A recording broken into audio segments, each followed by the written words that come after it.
Бишкек мэриясынын карамагында турган номер 173 балдар бакчасына келдик. Өзүңүздөр көргөндө мына келгенде эле мына жерден баштагым келип атат да. Мына босогосунан киресиң бул жактан. Киргенде сизди мондай Украинадагы согушта талкаланып бомба түшкөндөй, Кудай сактасын. Мына ушундай көрүнүш менен сизди тосуп алат. Бул Бишкек мэриясына караган бала бакча. Анан келгенде мондай Советтер Союзунан калып кеткен тактайлар. Эми ушул таштардын арасында балдар мына жерде кантип ойнойт? Кантип ойнай алышы мүмкүнбү? 14 миң сурады менен. 14 миң берсең эргергесем деди. Акчаны тарбиячылар чогултабы, ким чогултат? Биз ошолорго беребиз ооба. Мындай каражат топтоого мүмкүнбү? Жок. Эмне үчүн сиз ушул жетекчи болуп туруп ушуну билбейсиз? Мен кантип билем? 45 миң доллардан чогулуп аткан бала бакчанын акыбалын азыр көрсөтөбүз алдыда. Почему заявление вы написали? Айтып коюңузчу, почему вы заявление написали? Почему вы ждали? Чего на меня кричите? Чего вы кричите? Милиция кызматкерлери силер зафиксировать этип атасыңарбы ушу? Камера Камера бар. Все, камера есть. Я отвечала неадекватно, абсолютно неадекватно. Когда ей говорили, почему вы так с нами разговариваете, она говорит: Кыздарым очитке жетпей атып зорго акырын келгенбиз, анда 10 миңден бересиңер деген. Бунусуна бербей эле коеюн десем, жок, пока документиңиз бул жакта турат, мен сиздин документиңизди албайм деп коюп койгон. То есть примерно сумма где-то около, самое многое получалось, 320 тысяч ежемесячно. 540 сом бул милдеттүү түрдө же ыктыярдуу түрдө? Билбейсиз. Ыктыярдуу түрдө болот.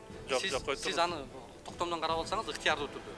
Как только сразу отдала за 6 тысяч, начали говорить про фонд, не фонд. Получается, за 1 месяц я за двоих где-то 10 тысяч отдала. Атенин ишеним каты бар да менде. Доверенность, санэпидем сынаса. Жок, кайсы жерде көрсөтүлгөн бала бакчага справка менен киресиңер деген. Мен жок бербейм сурооңузга. Ошондо эле мына заведующая экөө коркутуп, үркүтүп эле жүрүшүп, психологический давление кылышат да буларчы. Сен соттолуп кетесиң, сен монтуп кетесиң деп эле воспитатель, нянечкаларды ушинтип эле жинди кылып коюшат да. Мен ошонусуна чыдабай кетип калгам. Сиз кимсиз? Атыбыз Улукбек, журналист. Мен тартпай болчу. Неге? Ошону не хочу. Как тартып салган?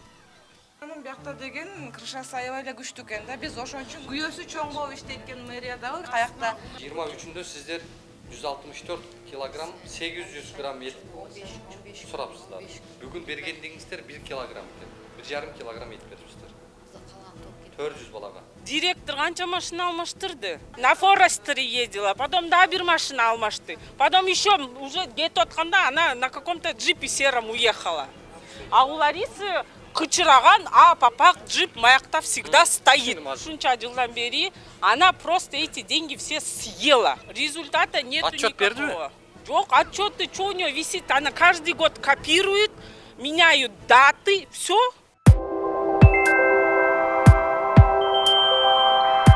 Москвадагы журтташтарга жарыя, алыстагы мекендештер, сиздер үчүн Айдын клиникасы каалгасын ачты. Дареги текстильщик метросу, Люблинская көчөсү 17, 3 корпус. Медициналык борбордо стоматология күнү-түнү иштейт. Ал эми терапия, гинекология, урология бөлүмдөрү, балдарды сүннөткө отургузуу, анализ тапшыруу, УЗИ. Саат 9-дан 21:00-гө чейин жума бою дем алышсыз кызмат көрсөтөт.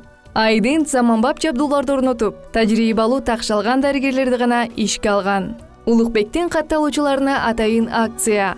Клиниканын стоматологиясында рентген жана консультация акысыз. Ишемби жана жекшемби күндөрү тиш жууу бекер. Ишемби күнү гинекологтун, жекшемби күнү терапевттин кабыл алуулары акысыз. Айдент. Ооруга асыл мекендеш. Урматтуу мекендештер, Москвадан Кыргызстанга жүк ташыган ишенимдүү ишкерди сунуштайбыз. Ишкердин аты жөнү Зайырбек Маматкаримов. 12 жылдан бери профессионал иш алып барган командасы аманатка кыянаттык кылышпайт. Жүктү Москванын бардык жеринен алып кете алат. Алган жүктү Кыргызстандын бардык облустарына аман-эсен жеткирүүгө кепилдик берет. Кыргызстанга жумасына 2 машина жиберилет. Жүк баасы көлөмүнө жараша ыңгайлуу баада 500 рубльдан өйдө бааланат. Дареги Нижегородское метросу, Перовское шоссе 9, строение 7. Байланыш телефондор +7 926 788 70 70 0704 70 70 21. Саламатсыздар, урматтуу көрөрмандар. Биз Бишкек шаарындагы Октябрь районуна караштуу Бишкек шаарынын карамагында, Бишкек мэриясынын карамагында турган номер 173 балдар бакчасына келдик. Өзүңүздөр көргөндө мына келгенде эле мына ошол жерден баштагым келип атат да. Мына босогосунан киресиң бул жактан. Киргенде сизди мындай Украинадагы согушта талкаланып бомба түшкөндөй, Кудай сактасын. Мына ушундай көрүнүш менен сизди тосуп алат. Бул Бишкек мэриясына караган бала бакча.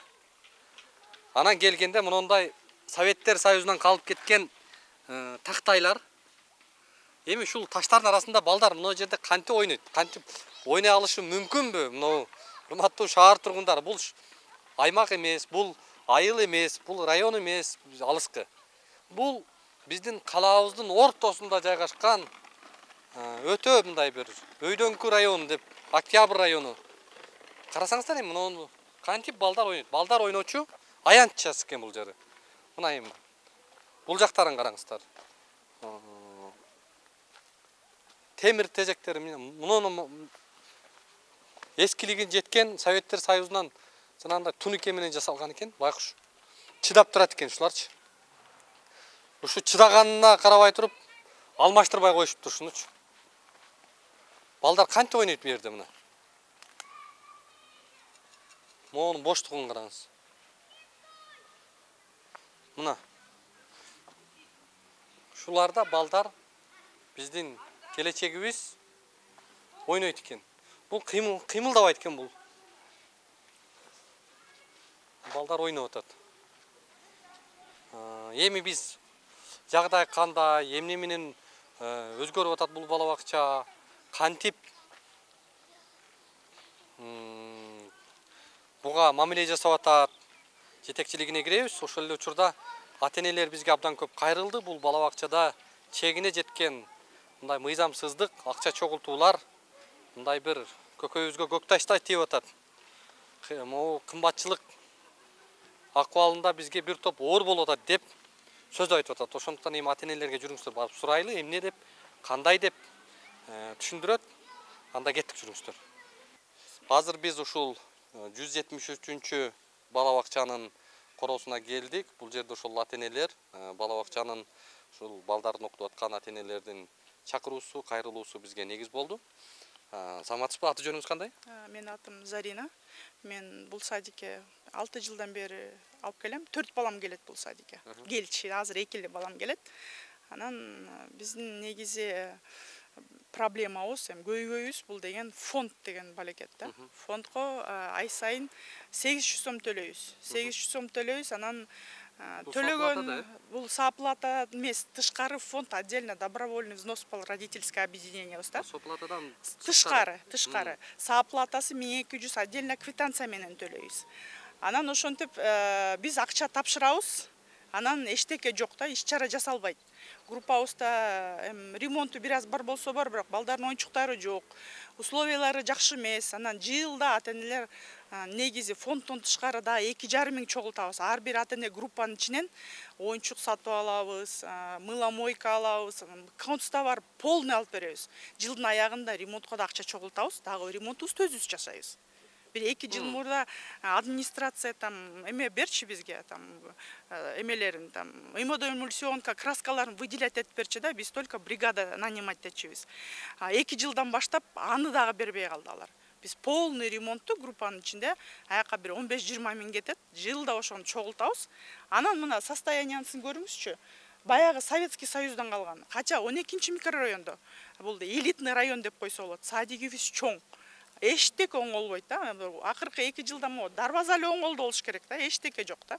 Ошого биз наразы болуп атабыз. Анан ошонубузду айттык, наразычылыгыбызды председатель фондага, биз доверие жок, акча түшүп атат, бирок эчтеке жасалбай атат деп. Мен даже калькуляциямды санап чыгардым да, мынтип санасам, биздин мына карасаңыз, садикте 556 бала бар экен, общий. Андан 30 бала сотрудниккен, 20 бала эме экен, льготниктер экен, эчтеке төлөбөйт экен. Ошондо 426 бала 800 сом төлөйт экен.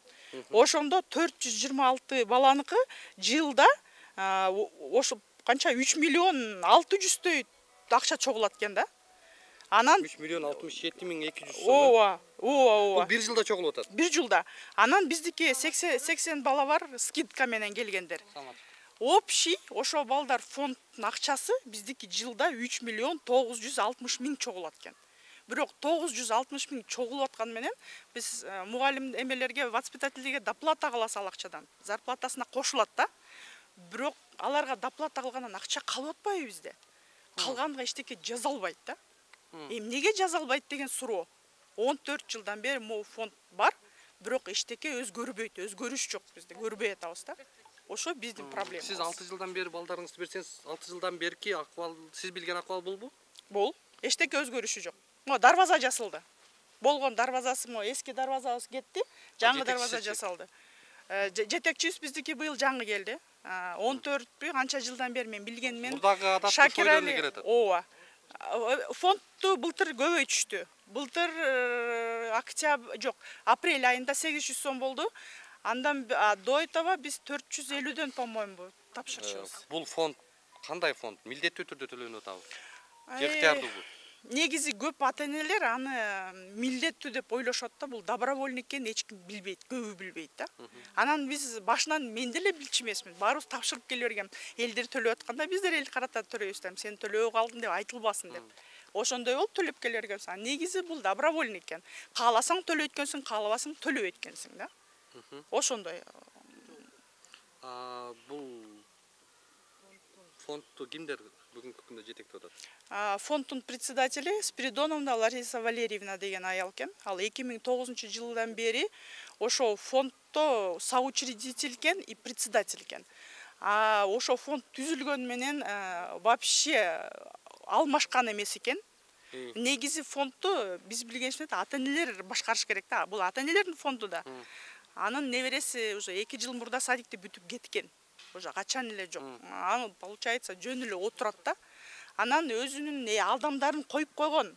Ревизионный комиссияда. Фонддун төрагасынын төрайымынын тиешеси барбы? Вообще жок. Бул деген биздин садикте прачка болуп иштейт. На полставки, ооба, прачка болуп иштейт, на полставки председатель болуп иштейт. Тияктан да, бияктан да зарплата алат. Анан ошо жерде отурат. Плюс фондду башкарат. Плюс фондду башкарат. Анан биздин акчабыз менен. Андан башка дагы кайсы жагдайлар бар?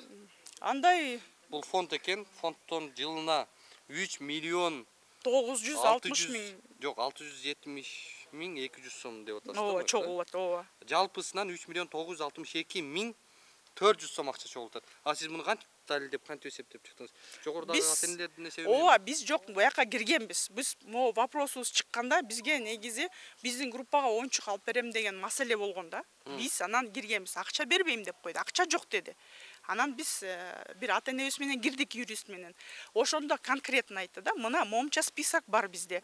Момча бала мынча бала деп мону айтты бизге. Аны мен уже анып жазып алдым. Анан анагер доплатадан 200 миң кетет дейт. Состав сотрудник 50 киши бар дейт. 50 кишиге мен доплата берем деди. 200 миң. Кошумча айлыкты ушул фонддон берет. Ошо фонддон төлөп берет кошумча. Воспитатель. Аны председатель айтты бизге. Анан ошо жактан төлөп берем деди. Остальной ошондо макул бул акчадан 200 миңин төлөп берсин. Мы за төлөп бергенине, потому что биздин воспитательдер абдан сонун воспитательдерибиз бар. Нянечкалар абдан, персонал сонун да. Мы хотим. То, что могу акча, фонд акча 200 миңден артып калган акчабыздын баш аягы жок болуп атпайбы? 3 миллион 962 миң болуп атса. Годовой бул. Канча миң доллар болуп атат ошондо? Ошондо где-то биз 45 миң тегереги болуп калат окшойт да.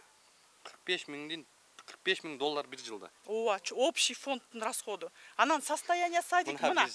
Бул бала бакчанын өзүнө 45 миң доллар түшүп атса, анда ата-эненин айтып аткандыгы биздин калаабыздагы эң мындай бир жакшы жер деп аткан 12 микрорайондо жайгашкан 173 балдар бакчасындагы акыбал экен да. Жалпы жолунан жылына 45 миң доллардын тегерегинде каражат топтолот экен. Бул топтолгон акча каяка кетип атат? Эгер бул максаттуу жумшалган болгондон да мондай Советтер Союзундагы тетиги айнектерине азыр тартабыз эми. Эски алмашпаган жыгач терезелер турат, Ооба, ремонту жок. Азыр биз ичине да көрүп тарталы. 45 миңден түшүп аткан, 45 миң доллардан чогулуп аткан бала бакчанын акыбалын азыр көрсөтөбүз алдыда. Бала бакчага кирип атканда акча алып атабы, албай атабы? Алышат. Биз Мисал менен сиз канча бердиңиз? Мен электронный очередь жок кезинде киргем. Ал малда мен күйөөм спонсорский помощь оказывать этем деп нас принудили тетиякта эшикте 2 беседканын крышасын жапканбыз 30 миңге. Это 6 жыл мурда. Ошентип 2 кызымды киргизгем. Спонсор болгон турбайсыз? Ооба, спонсор болуп бергенбиз да. Күйөөң сиз байке строителькенсиз, крышаны жаап бериңиз деп эле бизди навязывать этип эле жасаттырышкан да анычы. Түшүндүм. Саламатсыз. Сиз да атенеби? Ооба, атене. Менин кызым бияка негизи. Аты жөнүңүздү айтып. Мен Чынара. Мен бияка уже 3-чү балам келип атат негизи. Биз уже 11 жылдан бери келет экенбиз да бияка. Баягы биз жаңы киргенде договор менен ошол фондду төлөп келгенбиз негизи 450 сом болчу, андан кийин 600 сом болду, андан кийин 800 сом болуп, 1 жыл ичи болду да. Негизи наразылык чыгылса ошол биздин группага деген балдарга өзүбүздүн акчабызга эле ончук алып бербейбиз дегенде ата-эненин уже чыдамы түгөндү да. Негизи бул маселе көптөн бери келаткан маселе болчу. Анан баштадыңыздар. Канча анан ичине канча бала келет, ошонун баарын изилдеп, анан өзүбүз таң калып калдык. Неужели ушундай биз берип аткан өзүбүздүн акчабызга жакшы условия менен балдарыбызга условия түзүп бере алган жок деп ошого нааразы болуп чыкканыбыз ошол болчу да негизи. Анан биз чыккандан кийин бизге каршы ата-энелердин баарын биз ошондой бири-бирин ата-эне бири-бири менен сүйлөшөт да, ошондой слух чыкты да. Ошол Лариса Валерьевна бизге наоборот ата-энелерди деген травить этип, булар наоборот менин ордумду тартып алат дегендей да бир слухтар чыкты. Азыр эми безнаказанно жүрөт да негизи. Бизге негизи отчет бериш керек болчу. В письменном виде ата-энелердин баарын собрание кылып, чогултуп, по уставу негизи ошондой отчет бериш керек экен. Андай отчетун биз 11 жылдан бери биринде көргөн жокпуз. На словах да, устно эле. Мондай кетти, мондай. Мондай кагаз менен, печать менен, биз квитанциялар менен отчет бир да жолу көргөн эмеспиз негизи. Наразылык чыгуусу ошол. Сиз кирип атканда акча алып бергенсизби? Мен кирип атканда чынын айтканда күйөөм жакшы жерде иштечү, менден алган жок го дейм бизден. Мен чынын айтсам, Кудайдын кутугуна турам, бирок бизден алган жок. Сурады, эме алып келип берле деген. Эмульсионка, вода эмульсионка. Биз эми садикке жардам болсун деп, биздин балабыз барып атат деп, вода эмульсионка алып келип бергенбиз. Сураган ошол. Түшүнүктүү. Саламатсыздар. Мен атым Айсель. Мен дагы бул жерде ата-энемин. Экинчи балам келет бул садикке. 6 жылдан бери келебиз. 6 жылдан бери өзгөрүү жок. Фондду ошо 6 жылдан бери төлөйбүз. 800 сом кийин болуп калды. Андан мурда 500 сомдон төлөчү элек. Бул фонд 6 жылдан бери бир отчет берилдиби? 6 жылдан бери быйыл ызы-чуу салып атып, ата-энелер чогултуп атып, могу марттын 5-инде ушундай убакта добились. Ата-энелерчи чогулуш кылып, ошондо 1 жылдык отчетту 14 жылдан бери, акыркы 1 жылдык отчетту беришти да. 14 жылдан бери мурдакы заведующая менен бул фонддун чоңу ошо биздин акчабызды чогултуп, отчету жок, квитанциялары жок, банковский счет жок, эчтеке жок, на руки чогултуп, баягы под давлением воспитателей. Давление кылышчу да, воспитательдерге чогултуп бергиле ата-энелерден депчи. Биз воспитательдерге аябай эле навстречу барып, ата-энелерчи алар жаловаться этишти да, анан барыбыз берип эле койчу, колуна элечи. Квитанция жок, эчтеке жок, банковский счет деген жок. Жөн эле на руки собирали. Получается, доходность жок и расходы эле бизге көрсөтөт, а расходду биз эми каяктан билебиз? Каяктан эмне калганын жөн эле ар кайсы баягы проделанные работы отчет берди акыркы жылга да. А так 14 жылдан бери эч ким отчет көргөн эмес. 14 жылдан бери ким башкарып келди? 14 жылдан бери ушул Лариса Валерьевна деген фонддун эмеси, председатели ошол отурган, өзү биякта прачкада иштейт экен, биз кийин билдик аны. Ошол фондко мурдакы заведующая Майя Эркинбековна бул жерге кабинет выделять этип берген. Ошо вместе совместно собирали деньги с родителей, получается. Ошондой. Саламатсызбы? Аты жөнүңүз ким? Менин атым Айбери. Мен да бияка бир балам келет. 2,5 миң сомдон чогултабыз. Анткени группада оңчук жок, унитаздын крышкасы жок, элементарно оңчук жоктун абалынан биздин балдарыбыз бири-бири менен урушуп, тиштешип, башка ата-энелер менен ыңгайсыздык жаралып атат да. Ошонун себеби биз председательге барып акча сураганбыз оңчукка, бизге акча чогултуп бергиле, выделять этип, биз оңчук алып берели, балдарыбыздын группада оңчуктар аз экен десек, оңчукка акча жок деп бизге берилген жок. Анан биз өзүбүз 2,5 миң сомдон чогултуп, балдарыбызга оюнчук алып бердик. Мыламойка 1 жылга камсыздадык. Аты жөнүңүз ким? Айсель. Мен бул садикке 2 кызым келет. 2 жыл очередь күтүп, анан экинчи кичинекей кызымдын очерети менен келгенбиз. Чоң кызымдын очерети жетелек болчу. Ага чейин частныйга барышчу. Анан келгенде биз бул жака келгенде заведующий Майя Эркинбековна болчу. Анан биз кичинекей кызымды киргизгенде айткан, неме бул жака эмне алып бере аласыңар садикке деди. Анан ата-энелердин баары үйдө иш оюнчук алып кеп берет деди. Анан эмне алып кеп беришибиз керек десем, лампочкаларды алып кеп бергиле деди. Анан ал лампочкалар болсо бир эле штугу 1100 экен. Анан 10 штук деп айткан негизи. Анан кымбат экен, мен 5 штук алып кеп бердим. Анан кийин чоң кызымдыкын ошо сүйлөшүп киргизгенге аракет кылдым. Себеби чоң кызым барбай калса 6 жашка толуп калмак экен, частныйга барчу. Анан мен бул жерге жакын жашайм да, анан экөөсүн эки жакка албайын деп, экөөсүн бул жакка эле берген аракет кылайын деп анан сүйлөшсөм 14 000 сурады менен. 14 000 берсеңер киргизем деди. Ким? Майя Эркинбековна, заведующий. Ал каякта азыр барбы? Азыр жок. Азыр ротация болуп башка жакка кетти. Башка жакта өнүктүргөнү кетти да? Башка жакка кетти деп уктук, бирок ошол биз киргизгенде ошол болчу. Анан мен 14 000 алып кеп бердим. 14 000 алып кеп бергенден кийин кызымды киргизди. Анан ошо айына бул жака 800 сом төлөйбүз фонд боюнча. Айта кетсем, 800 сом төлөгөн менен биз бул фондду негизи балдарга деп арнагамызда, балдардын жеген ичкен жакшы болсун, ойногон оюнчуктары жакшы болсун, шарттары жакшы болсун деп. Бирок бул садикти өзүңүздөр көргөндөй эле ичинде эч кандай нормаль эч нерсе жок, оюнчук деле жок. Мындай айланасын караңыздар, башка садиктерден айырмаланып эч кандай жок да, өзгөрүү жок. 14 жылдан бери бул садикке андай чогулган акчадан сонун кылып койсо болмок негизи. Анан ал биз фонддун акчасын бербей койсок, булар биздин воспитательдердин айлыктарын бербей коет экен. Ошол жагы болуп атат да. Ошол жагы да бар экен. Тарбиячылар анан бизге чалып бергиле деп. Алар айлык ала албай калат. Анан алар бизге аябай бергиле деп неме кылышат да. Аларды ким эткен, ошентет экен. Ошон үчүн биз фондду кечиктирбей беришибиз керек. Эми ошол тарбиячылар деп атасыз. Акчаны тарбиячылар чогултабы, ким чогултат? Биз ошолорго беребиз ооба. Кантип бересиз? Мен мисалы айдын канчасы келип кимге бересиз? Бизге ар бир айдын 10-на чейин мен лично воспитательдин өзүнө берем, колуна берем же электронный эле которуп коем. Оптимаданчы чек менен. Жөнөтүп коем чегин ошо. 2250 сомдон 2 кызыма 4,5 мың берем. Да, кимдер калды? Да, можно. У нас есть такое, во-первых, у нас как оказывалось давление на воспитательниц, мы это знаем.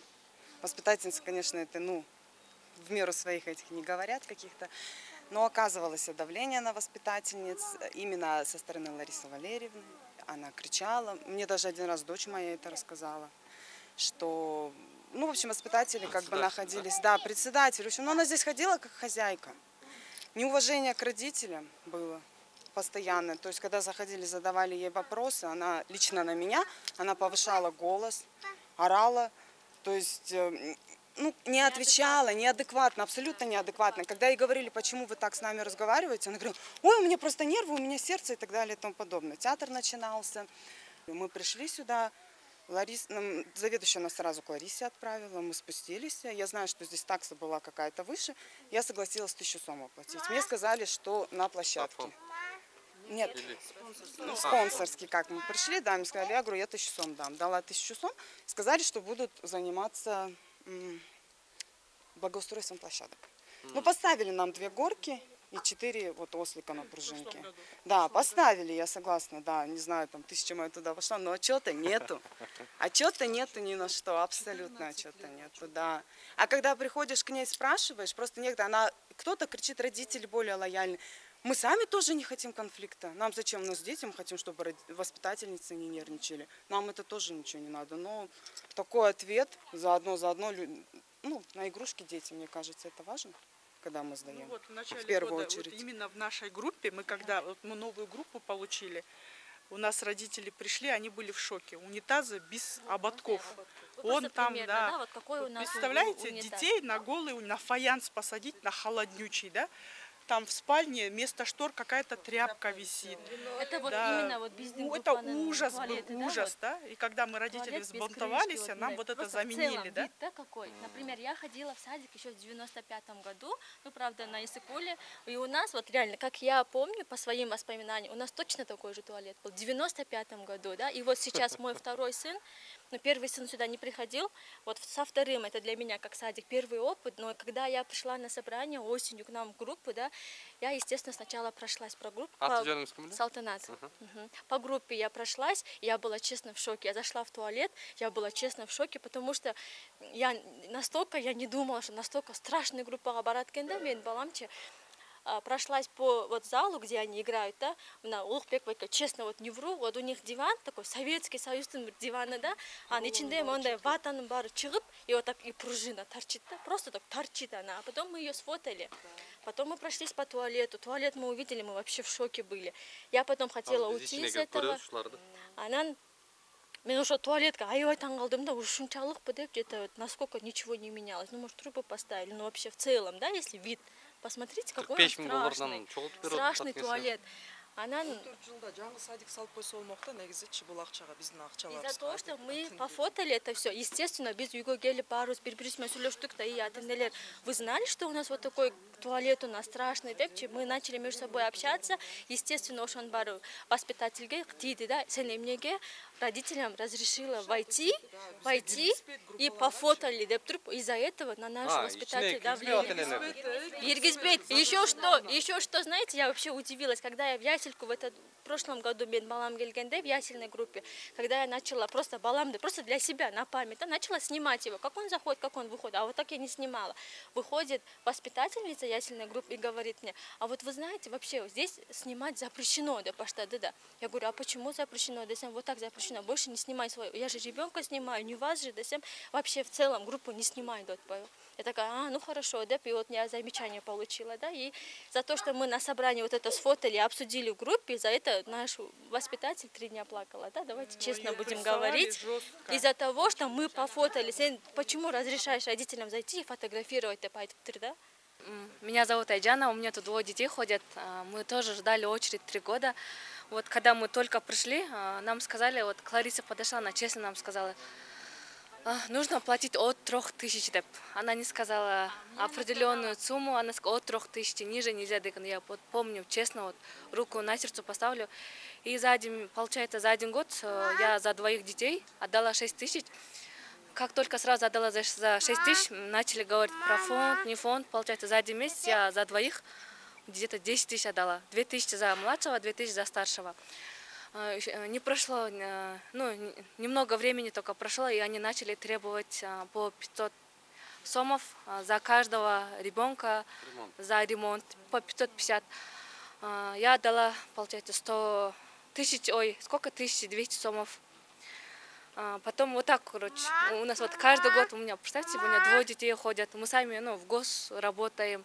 Не знаю, у нас даже в ГОС, вот, честно сказать, как Салтанат сказала, вот, намного туалетов, намного лучше, чем здесь. Я тоже удивилась. Я сразу написала в группу, я даже в ГОС работаю, там у нас туалеты намного лучше. Хотя бы крышки там стоят, там, не знаю, кафель новая. Потом мы все, да, мы сами вот. Ызычу салгамыз, претензиябызды коюп, мындай экен дегенден ошондон кийин кичине оңдоду, да. Азыр кирген поставили, это суть ничего не меняет. В целом они за эти деньги могли нам реально хорошие условия, да, создать. А еще бермундай. Еще посмотрите, извините, пожалуйста. Еще я очень прошу обратить внимание на наши площадки. У нас ни качель, ни горок, ничего нету, но детям действительно очень скучно. Так как мы все здесь живем, я иногда в обед именно по вот этой тропинке прохожу и вижу именно нашу группу, да, как мой сын играет, я просто наблюдаю. Они реально просто вот здесь гуляют по кругу. Вот, а потом тяха баршат нам, песок-то ойношот. Все время закрыто здесь постоянно, нигде нельзя, ну, посмотреть, чем питаются наши дети. Обязательно гирерде, охраннике чалыш керек экен, охранник уруксат сурап, аны эшик ачып берет, если там раньше времени хочешь ребенка забрать. Так нельзя. Не знаю, все закрыто, непонятно еще. Отдавать, не отдавать ребенка. Страшно сюда. Биз негизи бул садикке очередь менен келгенбиз да. Чоң кыздарым очередке жетпей атып зорго акырын келгенбиз. Анда 10 миңден бересиңер деген. Экинчи, үчүнчү балам очередь менен келди. Аты жөнүңүз? Айдай. Айдай. 3-чү балам очередь менен кирди. Бирок ага дагы акча сурады да, 5000 бересиңер деди. Анан мен 3-чү балам 5000 бере албайм, эконо бергем, бунусуна бербей эле коеюн десем, жок, пока документиңиз бул жакта турат, мен сиздин документиңизди албайм деп коюп койгон. Ким? Майя Эркинбековна болчу да андачы. Анан келсем, ал ротация мен башка жакта өнүктүргөнү кетти деп атышат. алмаштырды. Анан келсем 2 жумада действительно менин документтерим бөлөк, а принимать эткен документтер вообще бөлөк. Акча бергендер бул жакта турат, акча бербегендердики бул жакта турат. Анын акчасын бердим, сразу ошол жерде кол койду дагы, бул жакка алып койду. Ошентип кирип калдыңыз? Ошентип кирип калдым, ай сайын акча бермей, ай сайын акча чогултмай. Бир ай, 2 ай келбей калсаң сразу чалат. Вас отчислят, срочно келгиле, акчаны төлөп койгула фондко. Келесиң, фондду бересиң, жаныңга болбосо чалып беришет, келип акчаны берип коет. Тарбиячылар, Ооба, мен билбедим да, бул негизи Лариса мен келгенде мынтип айтчу да, бул садиктин фонду, вы не имеете права не отдавать депчи. А мен айтканда, мен 3 балам бар, сделайте мне скидку, вы же говорили, скидку сделайте десем, жок, госработада иштейсиң деди, жок дедим. Жолдошумчу, жок, гос эмеспиз, частный предприниматель десем, анда 100% төлөйсүң без справки деп койгон. 3 ай өтөң төлөп жүргөмүн да. Азыр эми бир эле балам калды, 2 кызым чыгып кетти. Түшүнүктүү. Валерьевна, вы едете? Вы идете, давайте быстрее. Ага, хорошо. Сөз болуп жаткан Лариса эже жок азыр, Аз келтат, чалдым аз келтат. А вот она пришла. Здравствуйте. Вы, да, Лариса? Да, я бывший председатель. А действующий кто? Действующий не знаю еще пока. Пока не знаю еще. Пока действующий, потому что организация... Нет, мы на ликвидацию подали документы. Когда? Я извиняюсь. Неделю назад. Сколько денег собираются за год? Вы знаете, само объединение действует с 2009 года. Сумма его была 450 сом. С 2016 года 500 сом подняли на 50 сомов, потому что пришло распоряжение, точно не помню, по-моему, от Министерства образования, что в каждую дошкольную и школьную организацию нужна охрана, то есть охранное агентство. Мы заключили договор с охранным агентством и добавили 50 сомов. То есть сумма взноса составляла 500 сом. С 2021 года, с ноября месяца, то есть ровно 11 месяцев, фонд подняли на 300 сомов. То есть сумма его составляет теперь 800 сомов. То есть примерно где-то, я извиняюсь, 11 месяцев мы собирали фонд по 800 сомов. То есть примерно сумма где-то около... самое многое получалось, 320 тысяч ежемесячно. Кем я работаю? Никем не работаю. Председателем. Вы знаете, наверное, может быть, так сотрудники думают или родители кто-то так думает. Да, действительно, я помогаю. Я помогаю, на кухне захожу, и на прачку захожу. Прачкада иштейби? И методисту захожу. Глухих иштейт. Понимаете? Эмени көрсөтүп бере аласыз, кабел? В сентябре месяце. Азыр кирип көрдүм да? Бияка киргенге азыр мен бул мамлекеттик ишкана неме да, бала бакча да. Кечиресиз, мен жооп берип коеюнчу, Силер аптечка деген балекет бар. Поступать этип аткандачы, булар аптечкага ар бир атадан 300 сом алышат. А балаңдын тиши ооруп калса, аптечкасы 0 да, обезболивающий жок. Анан ошо элестетсең, минимум 120 бала келет. 120 баладан 300 сомдон чогултат, аптечкада обезболивающий жок да. Эмне деген балекет бул. Анан калп эле жанагы шкафчиктин үстүнө градусник анан аны муну коюп коюшат, анысы. Ошо аптечкага канча алат айына? Аптечкага кирип баратканда ар бир жаңы кирип аткандан ателеден 300 сомдон чогултат. Ошондо жылда эле жылдын башында фондко же фонддон тышкары администрация өзүнчө чогултат аны. Документ алып атканда эчтеке бербейт. Жөн эле чыта дейт, дептериңден документтерин алып келип чытайсың, 300 сомуңду ичине саласың, ошону менен кетесиң да. Аптечкада дары жок. Бул мамлекеттик мекеме болгондуктан мен жогорку жактан вышестоящий инстанциялардан уруксат болмойм, киргизе албайм. Билесиз эми СГСН разрешениясы, анан вышестоящий инстанция уруксат берсин, анан пожалуйста келиңиздер. Потому что биякта балдар да бары санкнижка требоваться этилет. Туура түшүнүңүз да. Бул жака киргенге болбойбу азыр? Азыр бир жака уруксат жок, киргизе албайм. Бул кайсы жерде көрсөтүлгөн ушул?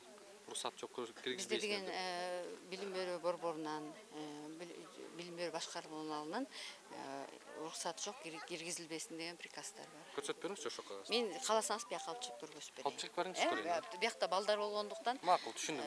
Түшүндүңүз да, мен туура түшүндүңүз, Буйругуңузду көрөлү. Лариса деген эже бул жакта иштебейм деп атат. Аны тастыктап тиги директор айтып атат. Иштебейм дегени бул кече акиматтан чакырган экен, заведующияны бизден башка ата-энелерден арыз түшкөн экен акиматка. Ушундай фондубуз бар, иштебейт дегендей мындай деп. Анан бул жакта иштеген жаңы заведующияны чакырыптыр, өзү барса Ларисаны чакырып кел дептир да, Лариса Валерьевна. Чакырып анан, эме сурашкан окшойт. Келип туруп Лариса Валерьевнанын кабинетин жаап заведующая, жаңы заведующая документтарын барын кече вывезли. А так күнүгө 14 жылдан бери чоң воротаны ачышат, бизге родительдерге ачпайт, бизге тетиге наркы жакта кичинекей ворота ачылат. Ошол жактан киребиз баарыбыз 500 ата-эне ошол кичинекей калеткадан киребиз. Чоң воротадан бул Лариса Валерьевна и заведующиянын машинасы кирет. Атайын чуркап барып ачышат. Бул жерге коет. Экөө бул жерге коюшат. Ата-энелер болсо тиги жактан баарыбыз тыгылып бир калеткадан кичинекей калеткадан киребиз да. И 14 жылдан бери ушул жерде иштейт бул Лариса Валерьевна, фондтун чоңу болуп, внугу уже бүтүп кеткен, даже внугу баласы эмес, даже внугу бүтүп кеткен, өзү айтты, 2 жыл болуп калды деди, бүтүп кеткен. Она вообще бул садикке никакого отношения не имеет да. Вообще фондтун, родительский фондтун чоңу негизи ушул келип аткан ата-энелерден болуш керек да. Ошону да айтпайт да. Көп ата-энелер биякта добровольный фондту ойлошот, что садиктен мындай законный фонд экендичи. Кийин эле мына баарыбыз кийин эле билип атабыз да, добровольный фонд экеничи. Отчетность жок, 14 жылдан бери вообще жок. Вступительный взносы бардык ата-энеден алат, почти бардык да здесь. Льгота дегенди вообще эч кимге айтпайт. Настолько скрытно здесь да, эч кимге эчтеке айтпайт, даже группаларга киргизбейт ата-энелерди. Ушундай бир как будто балдарыбызды бир зонага алып келип таштагандай эле болобуз да, биякта ушундай. Биздин сурообуз ушул ачык айкын болуш, отчетность болуш, ошол могу площадкаларды көрдүңүз го, балдар байкуштар жер чукулап жана таяктарды алышып, нары бери чуркашат болду. Бир горка коюп койгонго жарабайт. Ар бир эме ушундай кебетесичи площадкалардын. Анан воспитательдерге бизге доплата берилди деп бизге отчет берген. Бирок воспитатель февраль үчүн, бирок эч кандай доплата берилбептир. Воспитательдерге дагы, нянькаларга. Бишкек шаарынын мэриясынын билим берүү башкармасы Октябрь району номер 173 МЧББ дейт. Охрана жизни здоровья детей и жоопкерчилик боюнча. Мен билим берүү министрлигинин тыюу салган приказы бар деп атасыз. Балдардын ден соолугун жана укугун коргоо. Бул ким жазып атат, токтоңуз. Кыргыз Республикасынын билим берүү жана илим министрлиги. Токтоңуз. Буйрук номер 594 2021 жыл 22 апрель дейт. Приказ. Мен деметке шаштырып калбадыңыз да ошо. Кыргыз Республикасында мектепке чейинки билим берүү уюмдарынын балдардын өмүр жана ден соолук жөнүндө дейт. Буйрук кылам дейт биринчи. Бишкек шаарынын мэриясы жана Ош шаардык билим берүү башкармалыгынын мага таап бериңизчи, кайсы жерде тыюу салгандыгы тууралуу. Кыйнабай.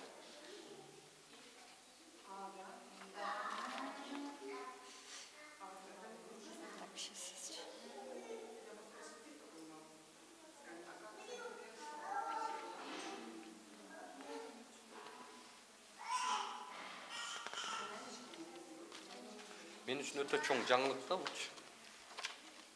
Бир да мамлекеттик мекемеде, мамлекеттик кызматта мен мындай буйрукту көргөн эмесмин.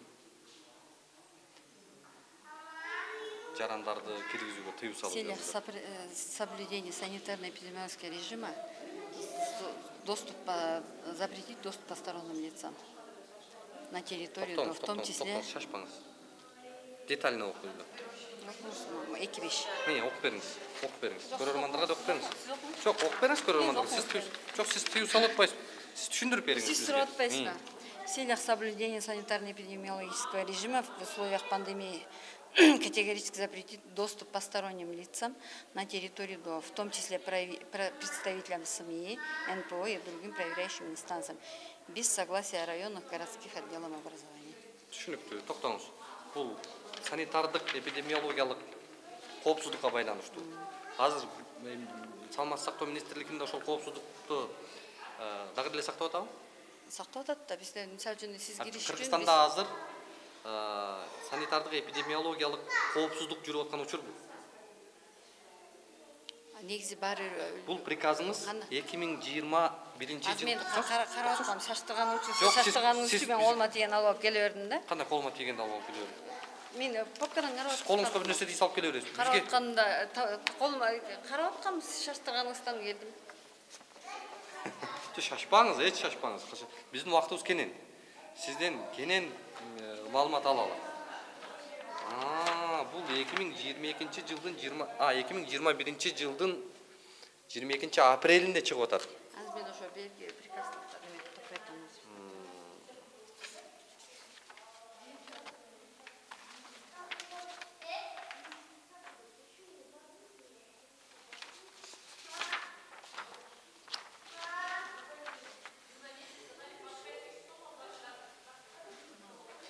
Балдар уктап атат, может сыртка чыгып өйдө. Ошондон сончасы да балдар жок, сыртка чыгып сүйлөшөлү. Эч шашпаңыз, балдарга барбайбыз. Биз сиздин кабинетке барабыз. Жок, азыр балдар уктап атышат азыр. Мына. Экинчи бөлүм 5-чи абзац.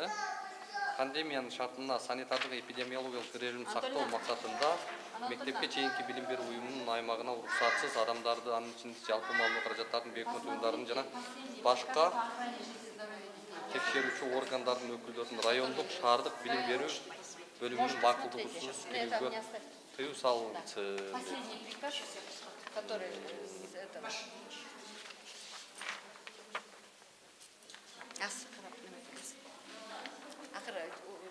түшүп турат да. Сиз каяктан ротация болуп келдиңиз? Ротация болуп келген жокмун мен. Өзүңүз конкурстан өтүп келдиңиз да? Жок, конкурс эмес. Кантип келдиңиз бу жака? Иә. Кантип келдиңиз? Кандай кантип келдиңиз? Кантип дайындалдыңыз бул жака? Ушундай эле. Кандай ушундай эле? Кандай дайындалдыңыз? Ким дайындады сизди? Начальник управления образования. Ал жана конкурстан өткөзүп, баары бир собеседование кылып, билим берүү башкармалыгынын начальнигинин приказы менен келдим, буйругу менен. Буга чейин кантип иштедиңиз эле? Тажрыйбаңыз барбы? Бар. Кайсы бала? 106-чы бала бакчада иштегем. Ошондо ротация болуп турду мындайча айтканда, жетекчилерде, чынбы? Ошону сурап атпайсызбы? Бул жакта өнүктүргөнү келдиңиз да сиз. Кудай буйрса. Кудай буйрса. Анда кандай деп түшүнөсүз? Бул эмне деген жооп? Таап келсин азыр. Бала бакчаны өнүктүрөм деген киши колунан түшкөн кагаз алып келе береби? Жок, сиз шаштырганыңыздан келе калдым да. Шашпаңыз, шашпай эле, жакшынакай эле. Эмнеге шашасыз? Убактыбыз кенен. Азыр муну кылгандыгыңыз жалпы Кыргызстан көрүп атат. Биздин жаңы келген министр да көрөт муну, менимче. Анткени жанындагы жан жөкөрлөр дагы көрөр. Сизде кандай компетенттүүлүгүңүздү, внезапно суроо бердиңиз, анан ачылып барып келдим да. Компетенттүүлүгүңүздү, сиздин жетекчилик тажрыйбаңызды, жарандарга, ата-энелерге кылып аткан мамилеңизди көрөт да. Эми сиз азыр бизди тыюу салып койдуңуз да. Бул үчүн мыйзам алдында жооп берериңизди билесиз да? Билем. Кыргызстанда Кыргыз Республикасынын жарандарын тыюу салуу жөнүндө өзүнчө атайын мыйзамдар бар. Баш мыйзам бар. Бардык биздин сиздердин ошол билим берүү министрлигинин приказы, саламаттык сактоо министрлигинин приказдары булар баш мыйзамга, биздин жогорку турган мыйзамдарга каршы келбеши керек. Жарандык кодекстер деген бар. Сиз азыр билим берүү министрлигинин буйругу бар, тыюу салабыз, киргизбейбиз деп атасыз да. Азыр эмнени күтүп атабыз ошондо азыр? Кимди күтүп атабыз? Буйрукту аз карап келишсин, усулчу карап келет. Сиз анда дагы барып карап келиңиз, өзүңүз. Анда сиздер кирбей туруңуздар, балдар уктап атат, эми туура түшүнүңүздөр да. Сиз биз кирбей туруп турабыз. Сиз тезирээк таап келип көрсөтүп бериңиз бизге. Мага окуп бериңиз. Токтоңуз, башынан баштайлы. Бул эмне? Эмне деген кагаз? Бизди киргизбейбиз деген кагаз экен, сиз көтөрүп аткан. Бишкек шаарындагы МЧБУдагы балдардын коопсуздугун жана өмүрүн коргоо үчүн күчөтүлгөн жоопкерчилик жөнүндө. Бул ким жазып атат? Билим берүү башкармалыгы. Кайсы билим берүү башкармалыгы? Бишкек шаардык билим берүү башкармалыгынын 22-жылдын 16-январында номер 3 буйругу. Яны окуп ала коюнда турабы? санитардык эпидемиологиялык тартиптерди сактоо максатында эмчи бубулардын аймагына чоочун адамдардын кирүүсүнө тыюу салынсын. Жана ошондой эле ар кандай инстанциядан келген текшерүүлөр дагы билим берүү башкармалыгынын жана райондук билим берүү борборунун уруксаты жок киргизилбесин. Эмчи бубуга кире турган бардык эшиктер жабылышы зарыл. Эмне максатта чыгып атат бул? Балдардын коопсуздугун сактоо максатында. Балдардын коопсуздугу, санитардык коопсуздугу. Азыр санитардык коопсуздук сактала турган режимби? Билим берүү министрлигинен бизде буну эмнеге таяп жазып атат? Ал санитардык коопсуздук Окусаңыз, эмнеге таяп бул буйрукту чыгарып атат? Кыргыз Республикасынын билим берүү жөнүндө мыйзамын, Кыргыз Республика мектепке чейинки билим берүү мыйзамын ишке ашыруу, балдардын укугу жөнүндө конвенция, билим берүү башкармалыгынын эмчи бубуда балдардын өмүрүн жана ден соолугун чыңдоо инструкциясынын негизинде эмчи бубуда балдардын коопсуздугун коргоо жана кошумча жоопкерчиликти күчөтүү максатында буйрук болмок. Сиздер текшерүү максат, силер эмне максат менен келдиңиздер? Биз көргөнү келдик. Көргөнү келдиңиздер? Бул жерде айтылып атат мына. Көргөнгө болбойбу экен? Чоочун адамдардын кирүүсүнө тыйыз, жана ошондой эле ар кандай инстанциялардын келген текшерүүлөр дагы. Чоочун адамдар кимдер? Чоочун адамдар эми жерде деген биз деген шаарда турабыз да, ар кандай адамдар кириши мүмкүн да. Ата-энелер чоочунбу, сизге чоочун эмеспи? Жок, ата-энелер чоочун эмес. Бирок азыр режимный момент өтүп атат. Режимный момент өтүп атат азыр. Ошон үчүн сон час балдар уктап атат. Эмени таанышсаңыз, ишеним катты. Зарина Абасбековна берди. Боронбаева Чынара сизде? Боронбаева Чынара ким? Чынара. Вот он. Мен азыр өтейин, начальствого звонить этип сурайын. Сиз өзүңүз мындай жетекчи болсоңуз. Мен жетекчимин, бирок менин да жогорку жакта ата-эне сизге чоочунбу? Начальством бар да. Ата-эне чоочун эмес экендигин айтпадыңызбы сиз? Ошондо сиз кимден салып сурап атасыз азыр? Начальствоңуз билим берүү башкармалыгы? Я. Биз азыр барабыз ага. Өзүбүз.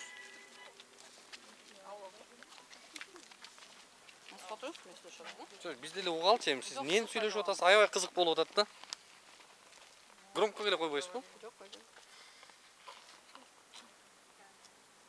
Бизде жетекчилер өздөрүнүн жетекчилеринин багыты менен жеке бала бакча эмес, бул мамлекеттик бала бакчада. Тескерисинче жеке бала бакчага кирүү кыйын. Мамлекеттик бала бакчага кирүүгө укугубуз бар да. Эгер жеке бала бакча болсо анда мен өзүм жооп берип киргизе берет элем да. Ал сиздин эркиңизде болот. Ал эми азыр биздин мамлекеттик мекемеде сиздин эркиңизге карабайт да. Жерден доверение, ата-энелерден доверение сап келип тур, ушуну основание доверенности садикке киребиз дейт.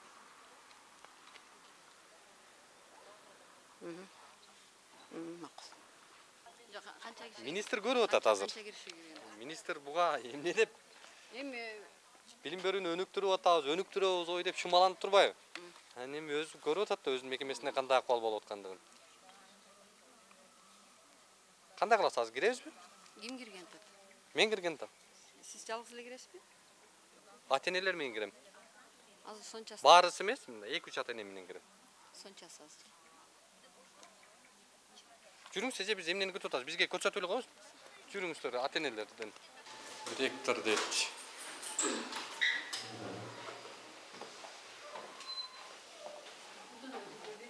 Сонуңбу эже кабинетиңиз мындай жаркылдайт го.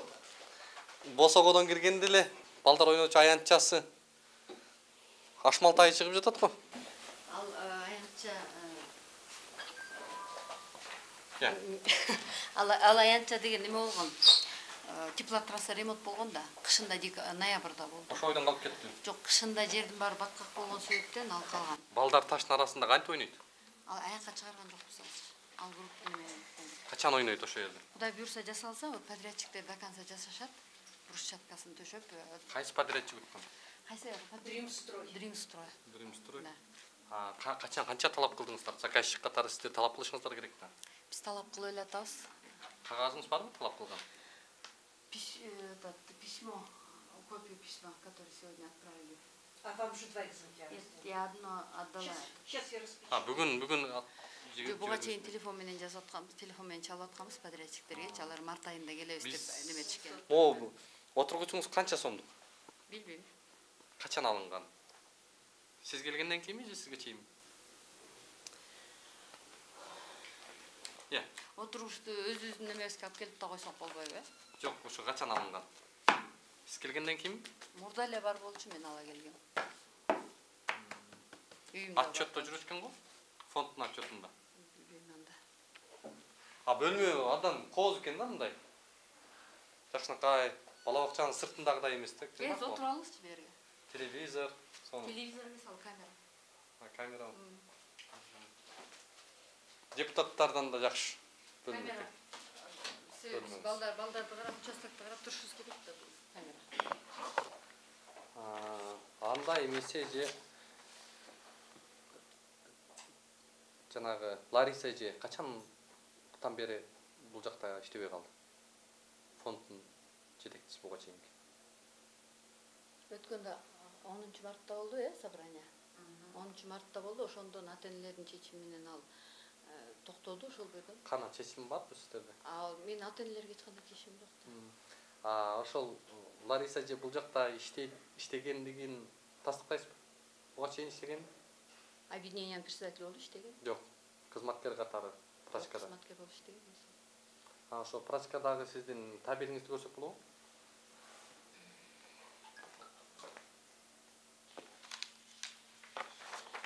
Бул сиздин кызматкерлер, жалпы? Канча кызматкер иштейт? 48. Бул жакта 28 деп персонал алды деп. Бекитип берген кор кеңештин тарифи бар да. Канча айына? 60 сом бир балага. Келген күнүнө жараша. Бала 10 күн келеби, 15 күн келеби ошого жараша төлөнөт. Жеген тамагына төлөйт. 1200 сом эмнеге чогултуп атасыздар? 1200 сом приблизительно көбөйтүп көрбөйсүзбү? 22 күн болсо, ошо примерно 60 сомдон көбөйткөндө ошондой болот го. 1320 сом. Если ошо 22 күн толуп келсе да. Балдар детальнейге жараша да, канча күн келет ошого жараша. Бизге азыр эмени көрсөтүп бересизби? Балдардын тамак ашынын менюсун. Меню кудан берсеңиз? Саткан жерин. Кечегисин көрдүңүзбү? Кечегисин бересиз?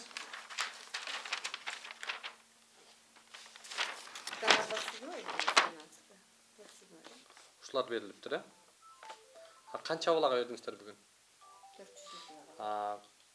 407 бала келди бүгүн, мына 407 бала.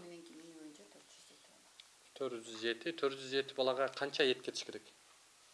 Яслиге 80 грамм, сатка 100 грамм. Ошондо 407 балага канча килограмм эт кетет? Эсептеш керек. Эсептесеңиз? Яслиге сатка. Жазылып турат анда бүгүн.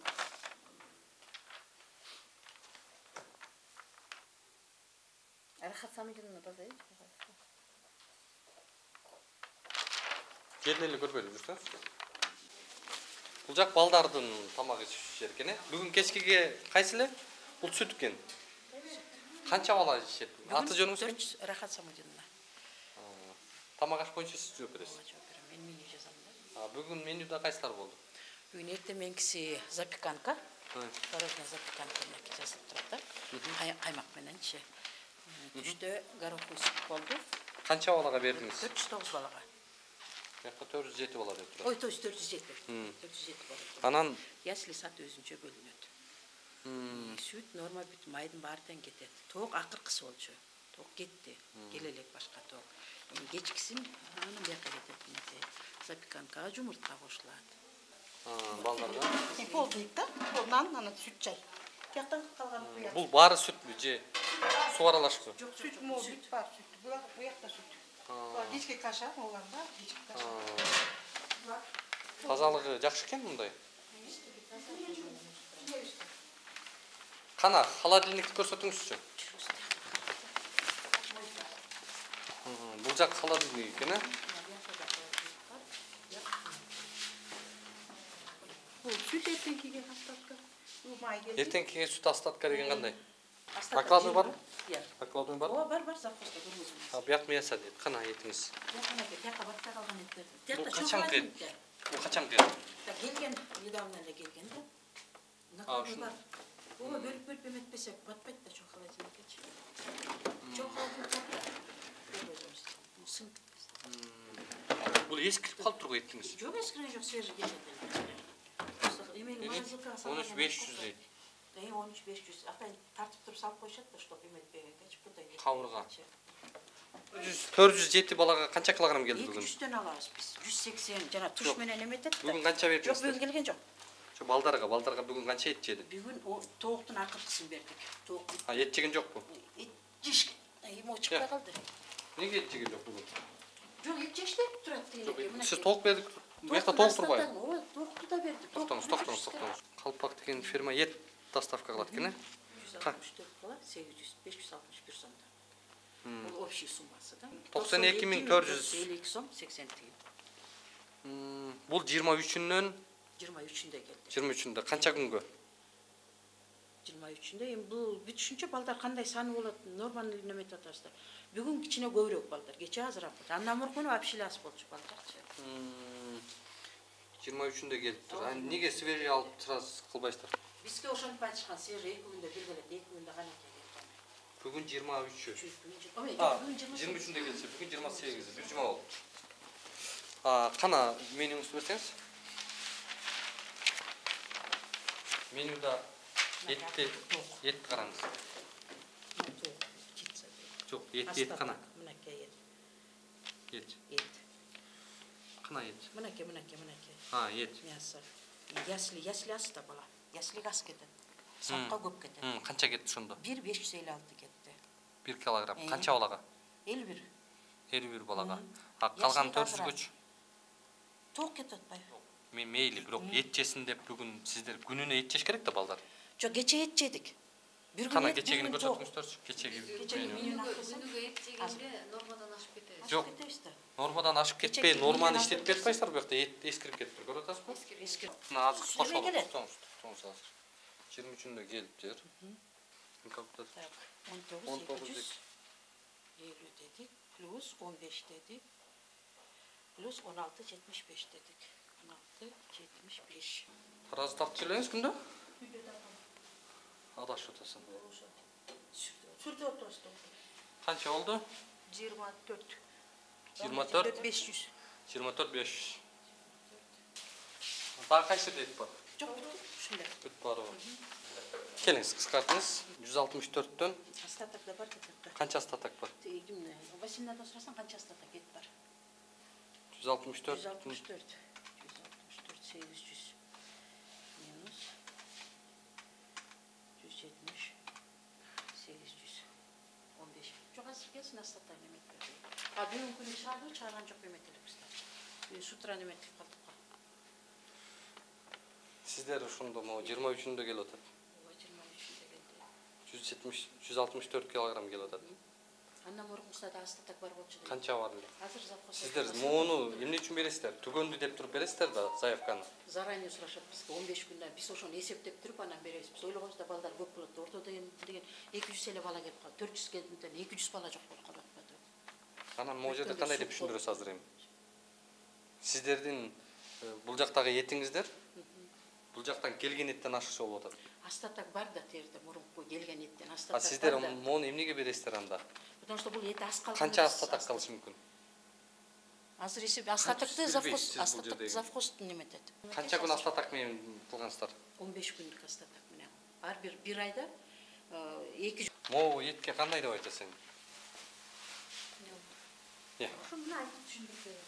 Өткөндө сукта балдар аябай аз келип аткан болчу. 23-үндө сиздер 164 килограмм 800 грамм ет 15 сурапсыздар. 15 күн мурда заявка беребиз биз. Балдар кайсы күнү канча бала келет биз заранее билбейбиз да. Бүгүн бергендиңиздер 1 килограмм экен. 1,5 килограмм ет берипсиздер. Калганы тоок кетти. 400 балага. Калганы тоок кетти астатак. Жок, тоок эт канча килограмм бердиңиздер? 13. 13 килограмм. Ал жакта тоок эти да кетиш керек. Күндө ет да үзүлбеш керек да. Етти көп кармап атыптыр го. 23-дөн бери 160 килограмм келип туруп, бу жакта 170 килограмм ет турат. Астатак бар да. Биз башка балдарды тартпайбыз. Биз могу балдардын ата-энесинин балдарын тартабыз. Башка балдар бар да, бир залда жатат, өзүнчө комнатада эмес. Жок, биз балдарга тиешебиз жок. Каякта? Сиздердин балдар каякта ошол жака баралы? Не шешепте жатып атканын көрүп коелучу. Ошо сиздердин группага.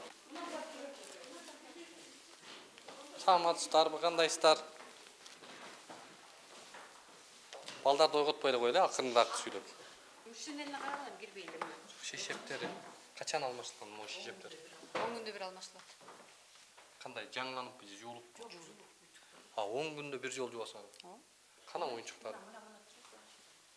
Ушуларбы? Муну ата-энелер өзү сатып алган да? Фонддон сатып алышты. Жок, өзү сатып алдык деп атпады эле. Эмечи? Балдар бала бакчада такыр берилбейби оюнчук? Жок, берилбейт. Муну шешептерчи? Шешептер частичный управлениядан келет. Дайыма эле бөлүнбөйт да. Ошону айтып атам. Эгер ата-эне бербей койсо, кантип алмаштырылат? Бар шешептер менен алмаштырылып атпайбы? Ческиле деп койгон. Бар үчүн жатып атышпайбы? Түшүнүктүү. Анча эмес экен да. Могу туалетти баягы айтып аткан туалет ушул алмаштырылыптыр, э? Айтылгандай алмаштырылган экен. Эмне могу бош эле? Бул неме да? Андайын обработка болуп турат да, анда ичи неме болуп турбайбы? Улам обработка кылып жууп турат да, хлордо. А так бир эле турган боюнча отура берсе кандай болот ошо? Жок, бул кулап кетпейби? Жок, аны неме помощник карайт да. Өзү самостоятельно бала отура албайт. Бул өзүнүкү жокпу? Мындай жаң калып салса болбойбу? Өзүнүкү ушундай сатылат только. Жок, мында турбайбы өзүнүн атайын? Жок, ал өзүнүкү родной жок. Неге? Мындай размерлерди ушундай сатылат азыр. Муну баарысында жаң койсо болбойбу беле? В смысле? 45 000 доллардан чогулуп атыптыр айына. 45 000 доллар. Аны объединенияга бериңиз, биз ходатайство жазабыз аны. Бул жак душу. Бул младший группа. Балдар сип коет, чычып коет, ошондой возмовать эткенде. Бул дагы ошондой эле? Бияка экиге бөлүнөт да балдар. Балдар кыздарга деп бөлүнөт. Бул класста канча окуучу? Канча бала бул группада? Списочный 45. 45 бала. 45 бала ушул эки унитазга жетишеби? Эмнеге жетишпейт? Экөө экен, бирөө балдар, кыздар боюнча. Өзүнүн неме боюнча мен мындан башка дагы кошсо болобу? Мындан сырткары кандай алып коем өзүнүн проект боюнча каралганда? 45 балага ушул экөө, э? 45 бала баары толук келбейт да. Азыр карасаң, бүгүн канча келди? Бүгүн канча младшийда? Кандай деп ойлойсуз ушул? 45 бала келип калса, кандай болот? Жетет деп ойлойсуз? Бул балдар өзлөрү самостоятельно туалетке көбүнчөсү бара алышпайт. Бул жерде помощник, тарбиятчынын жардамчысы бар. Ошол өзү кезекке туруп шымын булгап койсочу, жалаң эле буякка так шымдар жуулуп турабы кандай? Канча эң максимум канча келет? 37, 38. 37 бала келсе, 38 бала келсе. Бул эки унитазга жетишеби? Жетишет. Кезек болбойбу? Кезек болот. Бер жагынан кыздар отуруп, кандай дейсиз, урматтуу директор? Кана?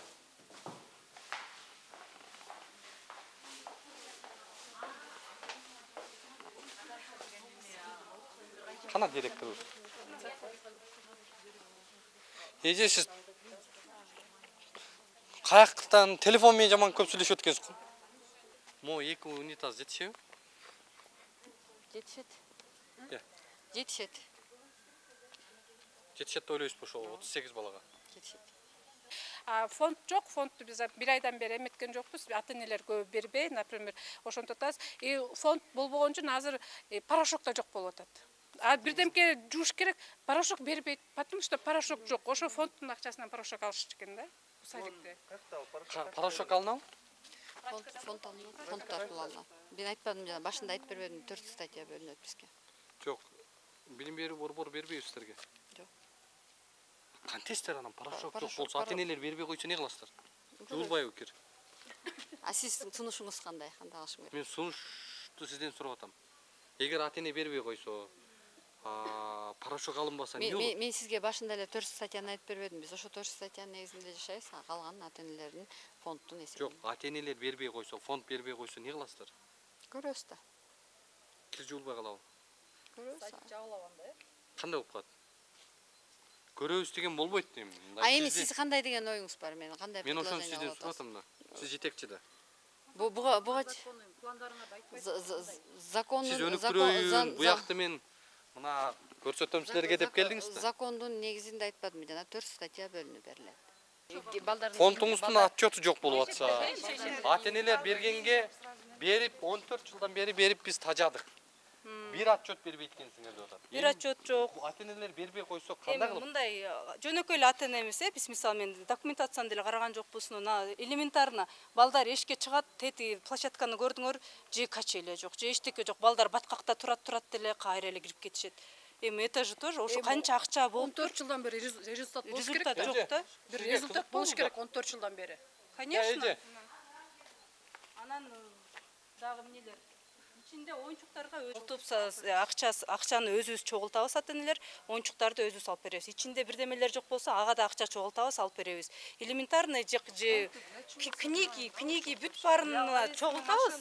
А фонд каяка кетип атат? Же эчтеке жок болсо, же оюнчуктар жаңыланбайт, же шторасы жаңыланбайт, баягы эле эски да, эски ойдон бүт ошол бойдон. Эмнеге кетет? Доктор врач дейт. Медициналык кабинет деген менен ошол жерде отурат, фонд эмеси. Начальник да ошол жерде отурат. Эже, жанагы ким эле аты? Лариса эже бул жакта отурабы? Мурда отурчу, аз кеткен жок. Акыркы жолу качан отурду? Качан собрание болду, ошондой эле отурду. 10 мартта собрание болду, ошондой. 10 мартка чейин бул жерде отурганбы? Кайсы бөлмөдө бурда? Ушул бөлмөдө. Эмне иш кылчу эле ал?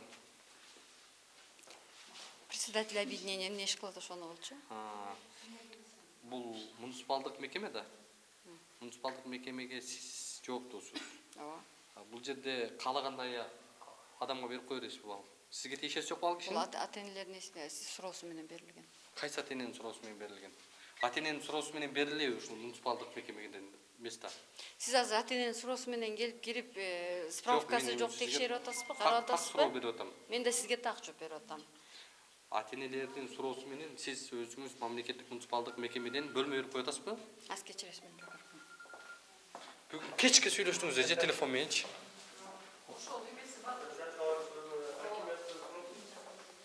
Мамлекеттик муниципалдык мекемеде ошондой каалаган кишиге берип көрөсүз. Сиз берген сурооңузга жооп бердим, бүтүн алар жооп бере албайм. Жок, бул деле суроо болуп атпайбы?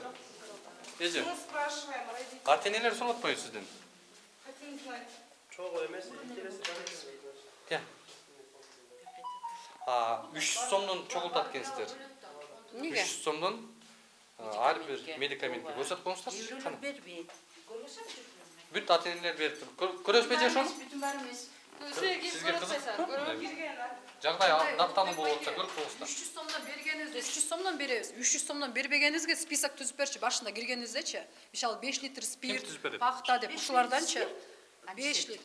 Ошолорду антисептик, антисептик. Ошолорду алып келип берчи. Кана көрсөтүңүздөр. Киргилесиздер, кирерлер. Бага эмне жок, мен ошону неметем да. Ку мен элестеткем азыр чоң бир холодильникти. Ой, элестеси, чоң холодильник. Кана. Эмне? Медикаменттер кана?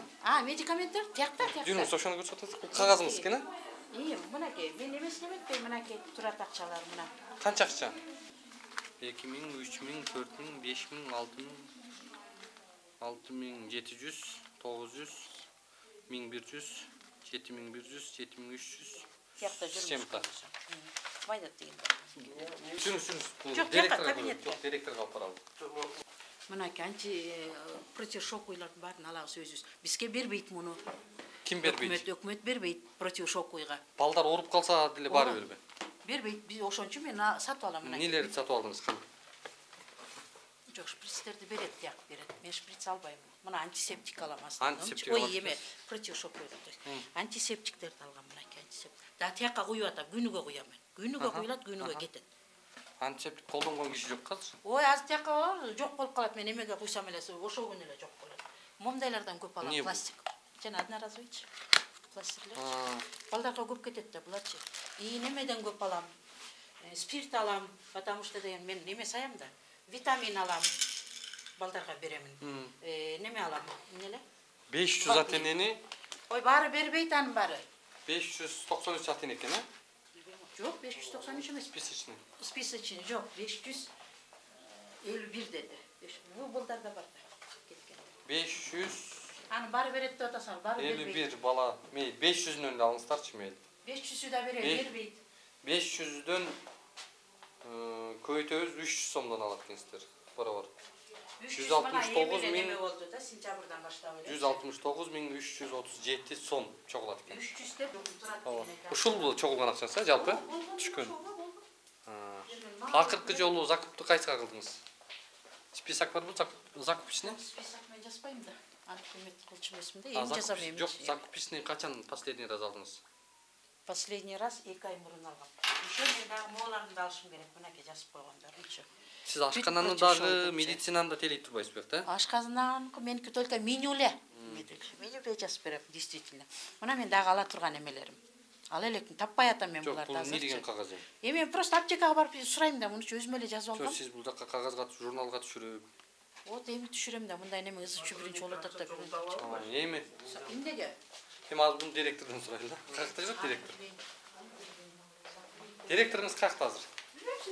Каяк кетип калды? Өйдөбү? Жүрүңүз эже директорго баралы. Жүрүңүз тора, ким берген акча?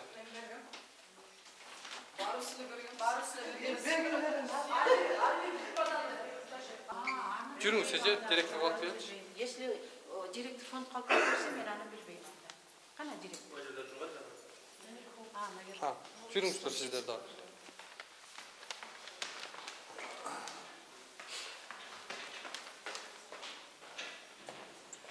Эже сиз каяка кетип калдыңыз? Телефонуңузду Мен деген силерден башка мен садикте биз жумушум бар да. кетирип коюп анан кыла бербейсизби?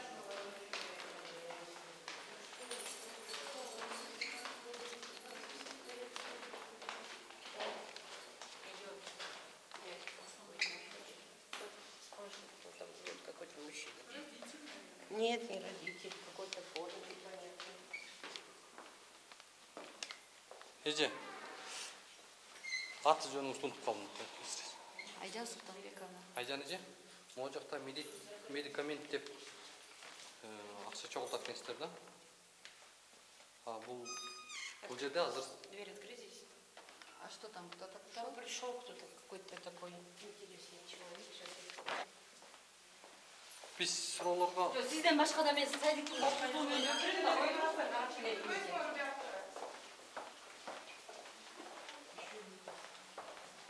Сюда пошел, вокруг не успел я открыть. Куда? Туда. Он вокруг пошел, я не успел открыть.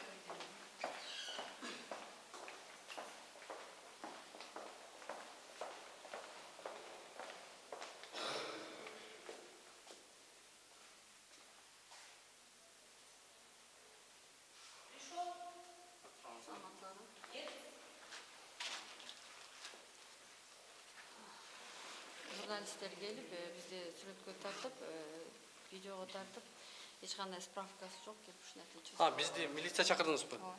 Түшүнүктүү, мейли. Ал милиция менен өзүнчө сүйлөшө аласыз. Медикамент боюнча акча чогулттуңуз да? Негизи Мен чогулткан жокмун. Сиз чогултту деген жокпуз. Сиздин мекемеде иштеген кызматкериңиз чогултканга укугу барбы? Укугу жок, ал чогулткандыгы үчүн өзүнүн жазасын алат. Сиз билесизби ушул боюнча, чогултуу боюнча? Жок, билбейм. Директор билет, директор бул боюнча кабардар деп атпайбы? Жок, бул директор. 4 ай болуптур. Мен билбейм. Эмнеге чогулттуңуздар муну? Билбейм. Мен сиз Сиз могу билекке туруп кыйратам деп келгенсиз да? Сиз менен чогуу көрүп атам мен дагы. Эже, сизди министрлик Кыргызстан көрүп атат да буякта? Эми көрсө көрүп атат да, жантан бери карап атпайбы. Карап атат. Ошол сиздин могу кыймыл аракеттериңиздер качан токтойт мондай? Мондай кызмат качан токтойт мондай? Мейли, беркиге фонд өзү билет экен. Буну качан токтойт? Өз жазасын алат чогулткан киши. Канча жаза бересиз? Келиңиз эже. Сиз билчү элеңиз акча чогултуу боюнча? Не, Сиз кимдин тапшырмасы менен мондай чогултчу элеңиз? Мурунку директор менен. Бул директордун келгенинде сүйлөшкөнсүзбү? Жок. Ошо боюнча эле. Бул директорго айтпай чогултуп жүрөсүзбү? Ошо мурунку боюнча эле кетип аткан да. Бул директорго айтпай чогултуп жүрөсүзбү? Тагы суроо берип атам. Өз алдыңызча чогултуп атасызбы? Өзүм алдынча эле мен противошоковый немелерге дары алышым керек да, мага эч ким бербесе мен каяктан алайын аны. Келип санэпидстанция текшерет, канаке десе мен каяктан жооп берейин? Каяктан жооп бериш керек бул? санапстанцияга мен жооп берем. Сиз менден 5 бетер эже, мени карайсыз да мындай.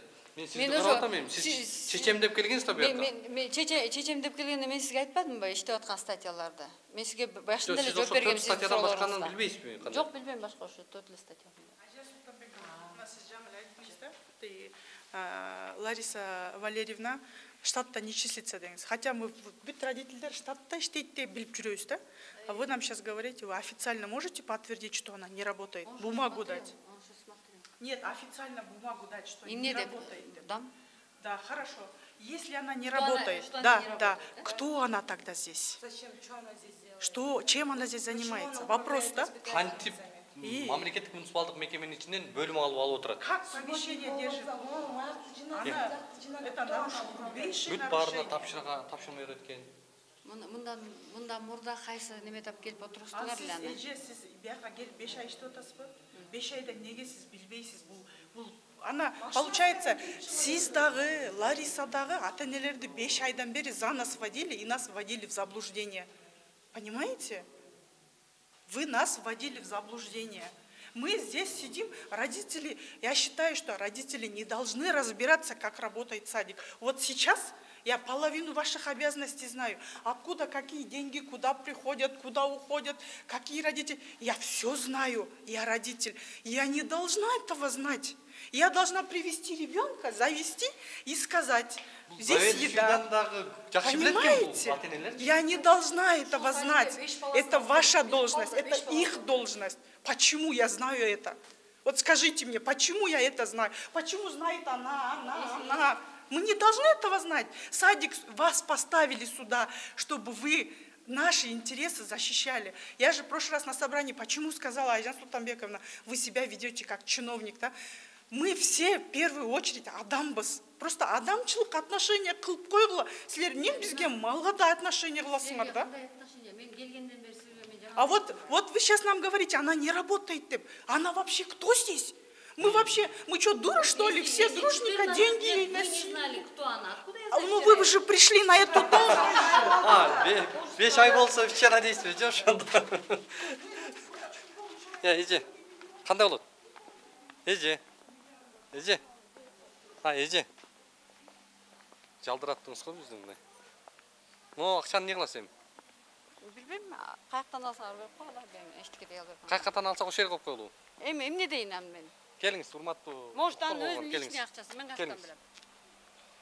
Медикамент деп жазылып турат. Сиз аябай жакшы келипсиз. Атым Улукбек байке. Абдан кубанычтабыз. Сиз тааныштырып коюңуз өзүңүздү. Атым Табылбек, фамилиям Жолчу. Жолчу уулу Табылбек, младший не дейт?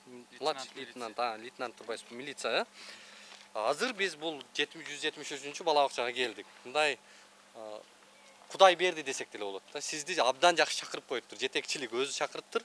Эми фиксируйт этиңиз. Могу акчаны эсептеңиз азыр. Tamam, мен эсептейм, азыр группага келет, сиздин оперативный группа. Канчада келет? Азыр келип калат уже чыгыш. Канчада чалыңыз. Абдан жакшы болот экен. Азыр моуну фиксируйт этиңиздер. Бул акча кактагы акча, эмне болгон акча? Медикамент деп бизге кызматкерлер айтып атат, бирок директор билбейм деп атат. Директорго айтпай чогултуп жүрүптүр тиги кызматкер. Эже сиз милицияны чакыргандан кийин айтпайсызбы? Кандай доотторуңуз бар дагы? Мен келгенде эле айтпадым эми. Не экен? Мен камерасы жок эле келгенде эле айттым бул кишиге. Ошо не деп чакырдыңыз? Не көйгөй менен буяка чакырдыңыз милиция? Сиздер биздин тынчыбызды алып атасыздар. Сиз айттыңыз, менин справкам бар деп. Кана справкаңызды көргөзгөн жоксуз, сиз да укуктуу. Кайсы жерде көрсөтүлгөн ал справканы талап кылуу? Справка сиз деген бала бакчага кирдиңиз да? Кайсы жерде жазылып турат? Бала бакчага киргенде адамдар, жарандар, ата-энелер справка менен кириш керек деген кайсы? Сиз ата-эне эмессиз да. Мага справка бар да. Ата-эненин ишеним каты бар да менде. Доверенность санэпидемстанция. Жок, кайсы жерде көрсөтүлгөн бала бакчага справка менен киресиңер деген.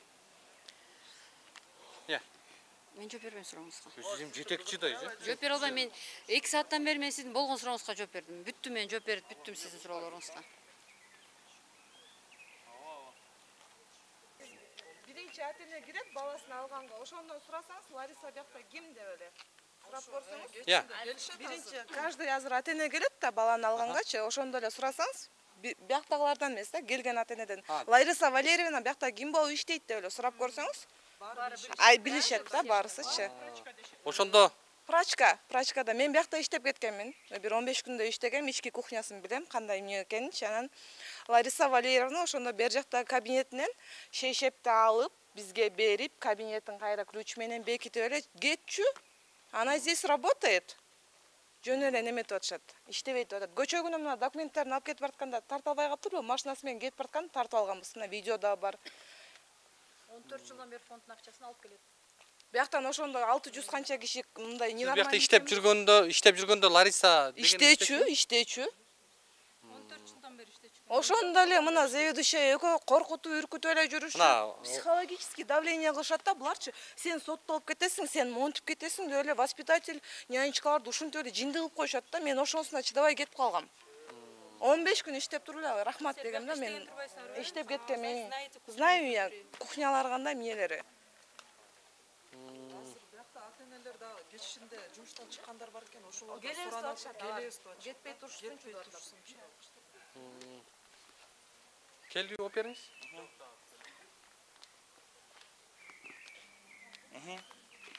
Таныштырып коюңуз бөлүңүз менен. Сиз кимсиз? Атыбыз Улукбек, журналист. Түшүндүм. Мен тартпай эле коюңузчу. Неге? Ошого не хочу, чтобы меня Кайда снимали. тыюу салган? Мен начальник сопмун, Кубанбаев Азамат, майор милиция. Майор милиция экенсиз. Кубанычтабыз. Эмне жагдай болуп атат? Я сюда интервью не пришел давать. Можно, пожалуйста, камеру убрать? Мы сюда по вызову пришли. ЖИИ боюнча. Эмне болду бул жакта? Биз арыз жазалып, группаны алып келип бул жакка. Ошол жактан тергөөчү териштет. Сиз тергөөчү эмессизби? Мен тергөөчү эмесмин. Жаңы эле тааныштырып кеттим. Жок, сиз тергөөчү болсоңуз. Мен начальник сопмун. Эмне кызмат кыласыздар ошондо? Соп болгондо. Участковый үстүн карайм. Тергөөчүлөр келет да анда азыр, а? Келет азыр обязательно. Эмнеге тартып атасыз садиктин ичинен? Каерде тартпайт деген. Жок, эмне себептен тартып атасыз деп мыйзам бузуу болуп аткандыгы үчүн, акча чогултуу болуп аткандыгы үчүн тартып атабыз. Ким чогултуп атат? Журналисттерди биз чыгарганбыз, биз ата-энелер. Эми тергөөчүгө сиз үйрөтпөй койгуңуз. Тергөөчү өзүнүн функциясын билет да. Биз арыз жазалы, убактыбыз кетип атат да. Арыз жазалы, анан өзүңүздөрдүн ишиңиздерди кыла бериңиздер. Жок, мен түшүндүм. Мен жок, эми сиз мен эмне дедим мисалы үчүн? Сиз эми тергөөчүнүн функциясын үйрөтүп атпайсыз. Мундагы тигиндей кыл деп. Жок, уксаңыз, сиз аягында келип алып, то что я сказал. Сиз тергөөчүлөргө тиешиңиз жок экен байке. Сиз участковый экенсиз. Сиз тергөөчүлөр келди бизге, тергөөчүлөр керек. Сиз тергөөчүлөр. Мен сиздин жумушка киришкен жокмун. Мен жок, сиз булардын жумушуна киришпейсиз керек. Сүйлөшөсүң эми мыйзам. Макул, мен. Хорошо? Кто касаемый, действительно, кто родители имеют претензии, ошону алып допрос эметип коет. Хорошо? Бизде дагы бир суроо бар. Сиздерди булар чакырды да? Бизге ЖИИ түштү 102ден. Ошо булар чакырып калды да. Я не знаю, ошон үчүн биз келип азыр, ошон үчүн сейчас опрашиваем людей. Бизде дагы арыз бар да, ошону кабыл ала бересиздерби? Жок, конечно, кабыл алабыз. Жок, азыр эле арыз жазабыз, бул жерден фиксация кылабыз. Тийиштүү жетекчилер чакырыңыздар, бул жакта районулор турат. Аны уже тергөөчү чечет. Аны эме кыласыздар. Бизге келиңиздер, арыз алып коесуздарбы? Саламатсыздарбы? Бизге РЦО ким? Саламатсызбы. Менин аты жөнүм Улукбек, фамилиям Карыбек уулу. Сиздин аты жөнүңүз? Жаңыл Качкыналиева Садыгалиева. Жаңыл эже. Сизди буяка ким чакырды? Биз баралы деп атканбыз сизге. Багалы эме, директор чакырды, потому что здесь как раз и. Урматтуу саламатсызбы? Менин атым Улукбек байке, сиздики? Акжол. Ким болосуз? Мага тааныштырып коесузбу өзүңүздү? Эксперт криминалист. Эксперт криминалист? Удостоверение көрсөтүп коесузбу? Мен эксперт криминалистмин, азыр тергөөчү келип ошол. Тергөөчүнү чакырасыздарбы азыр чыгында? Өзү тергөөчүнү. Азыр ошо тергөөчүнү. Ким чакырат? Сиз чакырасызбы, өзүңүз чакырып келесизби? Чакыра белем.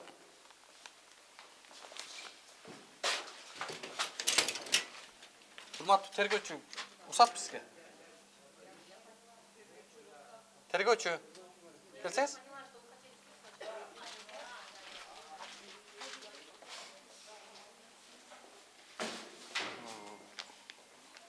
Атыңыз Жаңыл эже. Азыр мына ата-энелердин кайрылуусу боюнча биз мыйзамсыз акча чогултуулар, ошол эле учурда балдардын укугун тепчелеп атышы тууралуу жагдайга тактоо үчүн келдик да.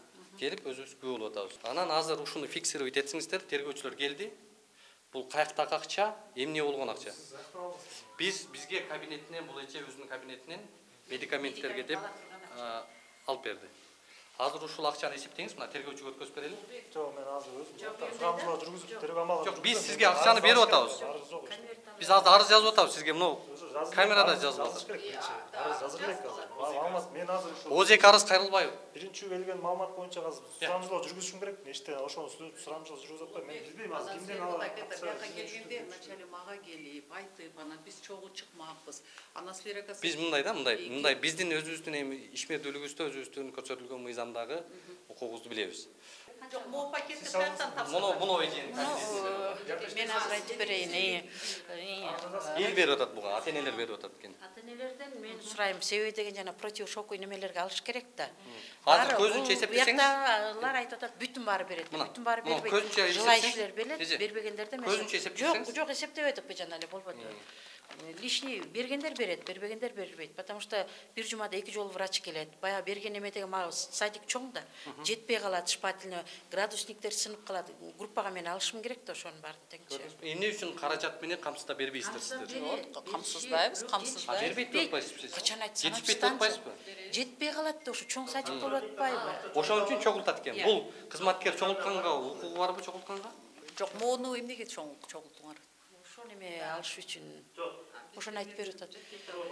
Жетпей калып атат да ошону. Жок, азыр токтосоңуз мындай так суроого эле жооп берип коюңуз, ал жакка суроо бербей.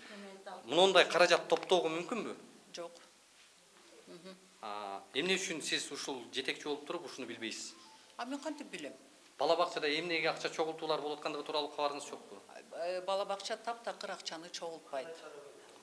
Жок, акчаны чогултпайт. Анткени всем мы снабжаем. А эмнеге чогултат? Анан азыр мейли. Чогултпайт экен. Бул мыйзамсыздык экен. Мыйзамсыз чогултуп атыптыр. Тана аласызбы? Жок, эмнеге чогулту айтсаңар? Айтып атпайбы? Жок, но если вы прямо следин кабинетте таптыбы? Жашырган жокмун, каткан жокмун, эчтеке кылган жокмун, ачыгын эле неметип бердим. Баары бербейт деп айттым. Это желающийлер депчи. Сиз текшерүүгө атасызбы? Арыз бербесе кылмыш болуп атса бул жакта сизге баары берби? Кылмыш болуп аткан жерди биз силерге чакырып, мына чакырган жокпуз, директор чакырып атат. Биз көрсөтүп атабыз, кылмыш мына. Могу мыйзамсыз экендигин билим берүү борбору айтып атат. Медикамент деп жазып атат могу жерге. Арызын аласызбы, бул эже чакырган турган милиция. Бизчи? Вот силерден алат, Улукбек силерден алат. Да, Улукбек силерден алат. Аты жөнүңүз ким эле? Азамат. Фамилияңыз кандай? Кожомаратов. Кожомаратов Азамат мырза. Кылмыш болуп атат деп сизге фактыны көрсөтүп атабыз. Бул жакта билим берүү министрлигинен тактап атабыз. Бул кылмышпы десек, бул мыйзамсыз деп атат. Биз сизге могу жерде мыйзамсыздык болуп атат деп сизге камеранын көзүнчө, кыргызстандыктардын көзүнчө кайрылып атабыз. Бул жерде мыйзам бузуу болуп атат. Карайсызбы деп атабыз. Карайм ошо. Вот өзүлөрү силер санагыла, мен карап турам, мен санабайм. Мына тергөөчү келбейсизби, биз санайлы. Урматтуу тергөөчү, келиңиз. Мына келиңиз, тергөөчү, караңыз. Мына билим берүү борбору келиңиз, караңыз мына акчаны.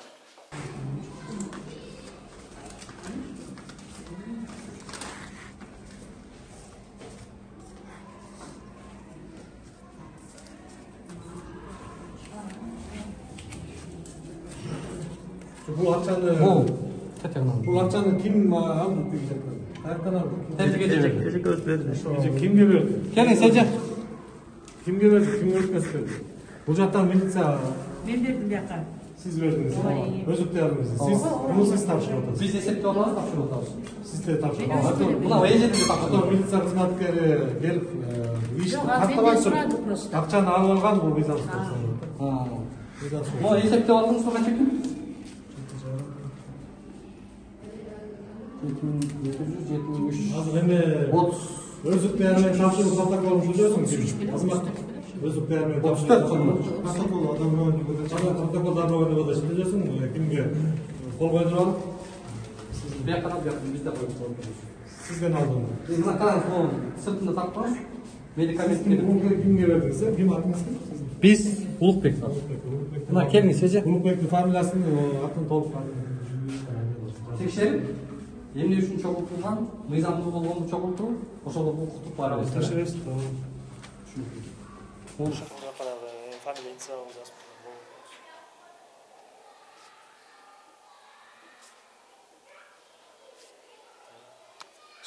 Ama kol sizdeki.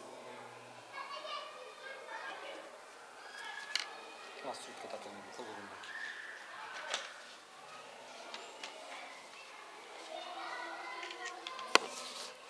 Oğlan koyalım ya.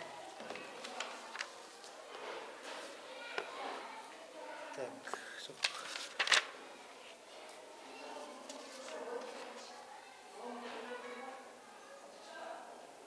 Ушундай жагдайда сиздер моундай шалакылык мамиле үчүн кармап отурууга болобу ушундай жетекчилер? Жок, тенгирүү биз эме баарын текшерип, эметип анан айтам мен силерге. Биз билим берүү министрлигине бул боюнча барабызбы же сиз ушул жерден чара көрөсүзбү? Жок, мен чара көрө албайм, анткени это анда биз управление образования. Анда биз билим берүү министрлигине барып, министрге жолугуп маселени чечишибиз керекпи? Жок, мына это как раз представитель управления образования. Саламатсызбы. Аты Узулукбек байке сиздики? Данияр. Сейчас Каяктан? Управление образования. Мэрии города Бишкек. Бишкек мэриясынан. Сейчас вот родители вопрос задавали. Я подъехал минут 10 назад. Сейчас родители вопрос задавали по поводу общественного объединения. На самом деле общественное объединение функционирует на основании закона о некоммерческой организации. И вы, родители, вправе переизбрать в любой момент председателя. И неважно, это будет родитель, не родитель, это никакого отношения не имеет. Это отдельное юридическое лицо. О том, что работает комиссия, имеется в общественном объединении комиссия ревизионная.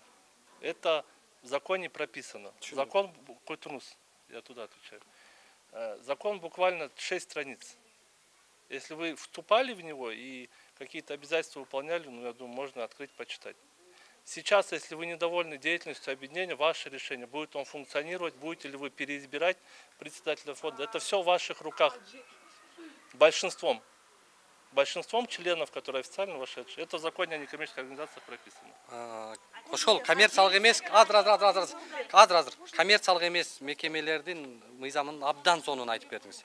Коммерциялык мекеменин фонд бул коммерциялык эмес болгондуктан муну сиздерге тиешеси жок болот. Эми тиешеси жок болсо, мамлекеттик муниципалдык мекеме бул жер. Мамлекеттик муниципалдык мекеменин ичинен фондко бөлмө берип коюшу мыйзамдуулбу?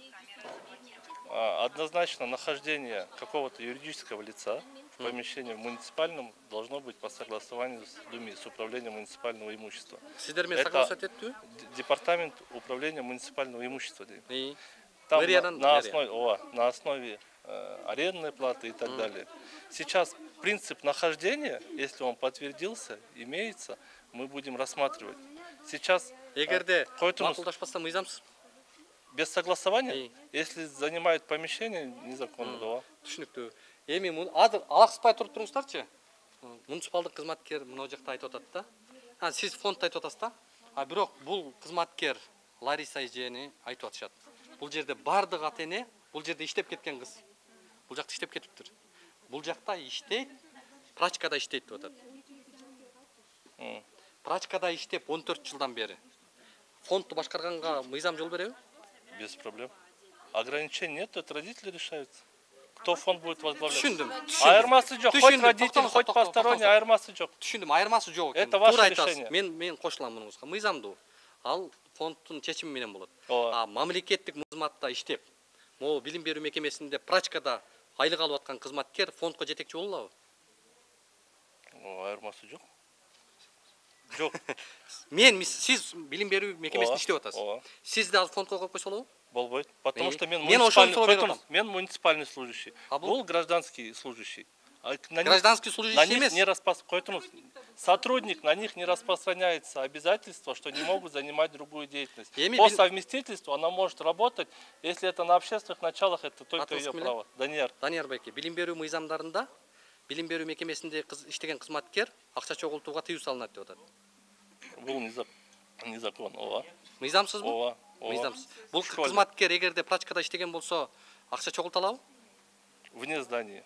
Вне деятельности этой организации. Жок, бул кызматкер билим берүү мекемесинде прачкада иштеп, как прачка не имеет права, онда айтып коем. Как прачка не имеет права. Как прачка не имеет права. А как общественное объединение мы не контролируем это. Эгерде азыр биз тастыктай турган болсок, не работает? Архивти көтөрүңүздөр, азыр архив көтөрөлү. Вакытта балдар уктап атат азыр. Жок, балдар ишинде уктап атат. Биз сыртында жүрөбүз. Мыйзамсыз болсо, биз сөзсүз примем меры. Кандай меры көрөсүз? Ну, посмотрим от степени проступка. Вначале мы должны узнать, работает она или нет. Канча вакытта көрөбүз? Ну, бир жума керек. Бир жуманы керек. Если архив городской не сдали. Если архив городской не сдали, то в течение недели. Если сдали, то там уже по запросу было. Уважаемый, я просто, знаете, Для управления образованием. Жыл сайын балдар 3 айга каникулга чыгат, ошондо фонд, добровольный фонд төлөнбөсө балдар отчисление болуп кетет. Бизге лично биздики ошондой. Если биз 3 ай фонддун акчасын төлөсөк, бизге лично чалат, вот фондду төлөгүлө, либо балаңар отчисление болот деп айтат. Айла жоктон биз, если балам ооруп келбесе да, мен фонд төлөгөнгө обязаны кылып коём. Сиз кызыңыз кетип атабы? Да, из-за того, что фонд 800 сомдон ай сайын төлөбөсөңөр, мы отчислим ваших детей деп, из-за того, что я... Ну вот, садиктен мен каждый этот 800 сом төлөчүмүн, вот фонд, который собирает. Төлөбөсөңүз кет. Ооба, балаңардын местосы жок болуп калат, поэтому чтоб месту Каякта? Азыр. Көрдүңүзбү? Фондко төлөбөсө бала окубай калат деген каякта көрсөтүлөт? Сейчас, давайте вот так. Кого-нибудь отчислили? Есть кто? Я сама заявление лично написала, из-за того, чтобы этот фонд төлөбөш үчүн. Вот она у меня нет. Азыр окуй балаңыз? Жок. Мына факт мына. Вас отчислили? Я сама заявление написала. По какой причине? Скажите, по какой причине вы уходите? Причину какую вы указали заявление? Из-за того, что я сама лично не захотела 800 сом платить. Из-за того, что... Да, у меня просто сказали, чтобы сохранить место, надо 800 сомов платить. А у нее ребенок болел, получается? Да. Она не смогла платить? Нет, я имею в виду, мы платили нормально. Потом мы увидели вот эту группу, ремонту жок, без туалета, без ничего. Поэтому я забрала ребенка. Вы заявление написали? Канча жашта балаңыз? Да, 4 жашка. Причина какая в заявлении? Айтып атпайбы, 800 сом төлөбөш үчүн деп атат. Сурап атам да буякта. Причина какая? Просто забрала. Вот почему? Причина из-за того, что я лично не захотела 800 сом төлөгөн келген жок. Не экенин? Когда отчисление? Бул кичине туура эмес, сразу айтып коем. Почему заявление вы написали? Айтып коюңузчу, почему вы заявление написали? Почему вы ждали? Чего вы на меня кричите? Чего вы кричите? Извиняюсь, честно, перед вами извиняюсь, вывел. Извиняюсь, перед вами извиняюсь, честно. Как будто я... Нет, извиняюсь. Я вот вывел меня, откровенно скажу. Перед вами извиняюсь. Милиция кызматкерлери, силер зафиксировать этип атасыңарбы ушу? Камераңыз кана сиздин камераңыз? Камера бармы? Все, камера есть. Я признаю, даже и фиксировать не надо. То, что на вас накричал, да. Мына кишиге кантип жардам бересиз? Окута аласызбы? Сиз отчисление болдуңузбу? Жок, мен отчисление Написала заявление по собственному. Я заявление по собственному желанию написала. Забрала своего ребенка из-за того, чтобы не захотела 800 сом каждый месяц за место платить. Вы поняли уже? Отдыхают дети. Мы же когда уезжаем, мы же все обязательно оплачиваем, обязательно. Родители, я вам еще раз говорю, не знаю, что здесь было у вас, да? Откровенно. Сейчас слышу, на период, когда закрывается садик на ремонт, отчислить никого не могут. Отчисляют в случае, если, по-моему, месяц, да, без уведомления, 45 дней не посещает детский сад. Без уведомления. Без уведомления. Уведомление вносится официально в связи с болезнью, отъездом, отдыхом, в период нахождения. Если больше 45 дней. Если больше 45 дней, должно быть уведомление. Почему? Потому что эта закладка на питание идет. Из-за этого. В первую очередь. Пожалуйста, чалышсын да, очередьте тургандарга келаткандан кийин чалышсын. Анткени азырден телефонду эмне билбейсиң да, очередь качан келет, эмне болот. То 800 сом место калбай калат деп. Значит, мы за ремонт незаконно собираем. Это однозначно. Краска алып кел, анан неме алып кел десе чал. Но это помощь. Это помощь. Вот честно, да? Вот честно. Ладно, помощь, если помогаете, помогаете. Если есть, вы не помогаете, можете не помогать. Откровенно скажу, да? Есть, Джок. Это абсолютно добровольно. Вот в летний период, пока каждая воспитательница в своей группе не сделает ремонт, их в отпуск не отпускают. Не может быть. Почему? Потому что воспитатели жалуются, давайте закончим ремонт, собирайте деньги. Нас в отпуск не отпускают. Процедура ухода в отпуск делается в декабре, в январе месяце, график отпусков составляется. По этому графику закладываются отпускные. Поэтому не отпустить не могут. Мэриядан соплата канча бекитилген? 50%. Канча сом ушул? На питание. На питание. Бир айга канча сом? 60 сомов. 60 сомов человек. Айына сурат ауыз. Айына в зависимости сколько посещают. 22 күнгө келсе 1300 сом, где-то так. Это 50%. 1300 сомдон башка чогултуу. Кайсылары мыйзамдуу, кайсылары мыйзамсыз? Дагы айтып атам, сооплата за питание и 544 сооплата за ремонт здания. Ал ыктыярдуубу же милдеттүүбү? Сооплата за питание и ремонт обязательно. Кайсы жерде көрсөтүлгөн? Токтоңуз. 544 сома. Если я не ошибаюсь, это указ президента, по-моему, был 2001-2002 года. Сиз бул я могу найти, показать, да? Качандан бери иштеп келет? Азыр туксоңуз. Качандан бери кызмат кылып келатсыз? Управление адамбы? 2013 жылы баштап. Канча карамагыңызда бала бакча бар? Мектептеби? Бала бакчалар. Азыр полностью шаардын ичинде 27 миң. 27 бала бакчада. 540 сом бул президенттин указы, өкмөттүн токтомубу? Я сейчас уточнить могу. Буквально в интернете. Канча жылдан бери иштеп келатасыз? Менби? 2013 жылы баштап иштеп атам. Демек 13 жыл болуптур да азыр иштегениңизге. 13 жылдан бери 540 сом өкмөттүн токтому же президенттин указы? Зачем ты меня сейчас просто... Жок, мен билем, мен просто... Айтып коңуз анда. В детали не надо выдаваться. Есть нормативно-правовым актом утверждено. Түшүнүктүү. 540 сом бул милдеттүү түрдө же ыктыярдуу түрдө? Билбейсиз. Ыктыярдуу түрдө болот. Сиз аны токтомдон карап алсаңыз ыктыярдуу түрдө. Эч качан жана сооплатадан башка акча баарысы мыйзамсыз. Жок, но 544 сома сооплата, которая за текущий ремонт идет, подождите, она идет на спецсчет. Те, кто оплачивают, они идут на спецсчет, то есть это бюджетные деньги, они законные болуп калат, правильно? Кааласа төлөйт. Ыктыярдуу түрдө, милдеттүү түрдө эмес. Кыргыз өкмөтүнүн токтому. Уточнюсь. Кыргыз өкмөтүнүн токтому. Ата-энелер аны ыктыярдуу түрдө бала бакчанын мекемеге ремонтко деп 540 сомду ыктыярдуу түрдө төлөйт. А бул кыргыз өкмөтүнүн токтому. Токтомдо так көрсөтүлгөн. Анан милдеттүү түрдө ата-энелерге эч ким аны талап кылганга укугу жок. Эки жолу төлөп атабыз да, бирөөсүн за ремонт садика, а бирөөсүн болсо за ремонт группы депчи. А за группу то, что мы платим, это вообще мыйзамсыз ба? Мыйзамсыз. Вот хочу еще раз. Я же уже 3 раза ответил, любые сборы, помимо вот этих двух показателей, они незаконны. Вот это незаконно, значит, второй, который мы платим. Они незаконны. Все понятно. Получается, мынтип айтат да, силер деген ремонт группага акча чогулткала, же өзүңөр келип жасап бергиле. Кайсы ата-эненин колу бош да азыр? Бизге ушинтип айтат. Акча чогултуп бергиле, же болбосо өзүңөр келип, өзүңөр крастетип, өзүңөр иштеп бергиле дейт. Укугу барбы?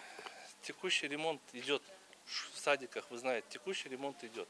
Если хотите лучшие условия, каждый родитель хочет себе лучшие условия, то помогает садику. Я тоже родитель. Если нет возможности, можете не помогать. Требовать вас работать никто не может заставлять. За счет этого фонда родительского, который мы помощь оказываем, за счет этого могли ремонт группы сделать? Это вы не у меня спрашиваете. Вот мы спрашиваем. Нету ответа. Давайте вот так сделаем. Сейчас я вас полностью услышал.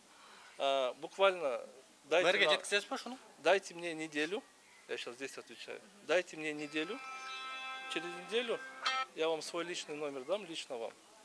Свяжемся, сегодня среда, в следующую среду вы мне позвоните, мы с вами встретимся и уже полный расклад дадим, хорошо? Хорошо. Все. Мэрге жетеби бул иш? Все, я сейчас здесь решу.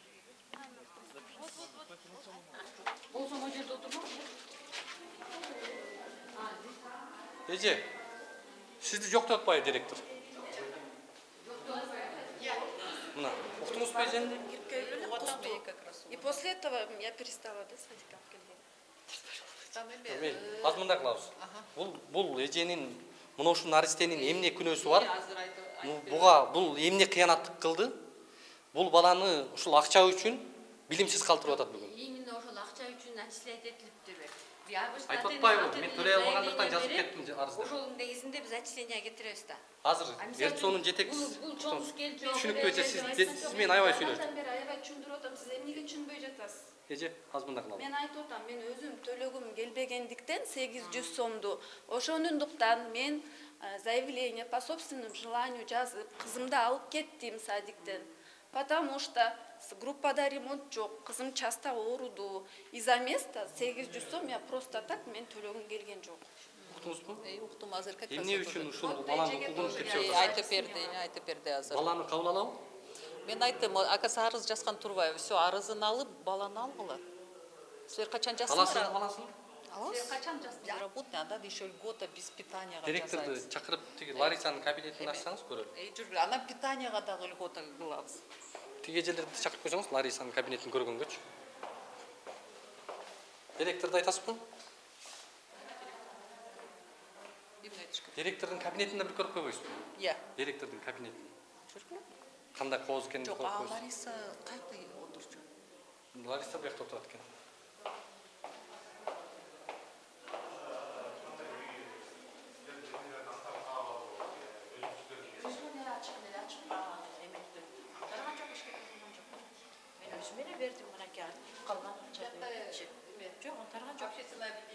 Аңтарды деп ойлодуңуз белесиз? Жок, менден сурап атат. Кандайдыр? Аңтарды да ойлогон жок, просто сурап атат менден. Азыр биз кандайлык бердиң деп сурап атат да. Эмне себептен деп ошону айтып атам. Сиз өзүңүз көрсөттүңүз да бизге маалымат. Ошону айтып атам, мен өзүм бердим дедим. Остаток акча мурункудан калган акча. Аңтар болуп турбуз. Жок, аңтар эч ким. Мен эмне актаттыр деп мага. Беришиз керек бу жерде ошо чакчаганда. Лариса Женикинин кабинетин көрсөттүңүз бу жака? Ачып.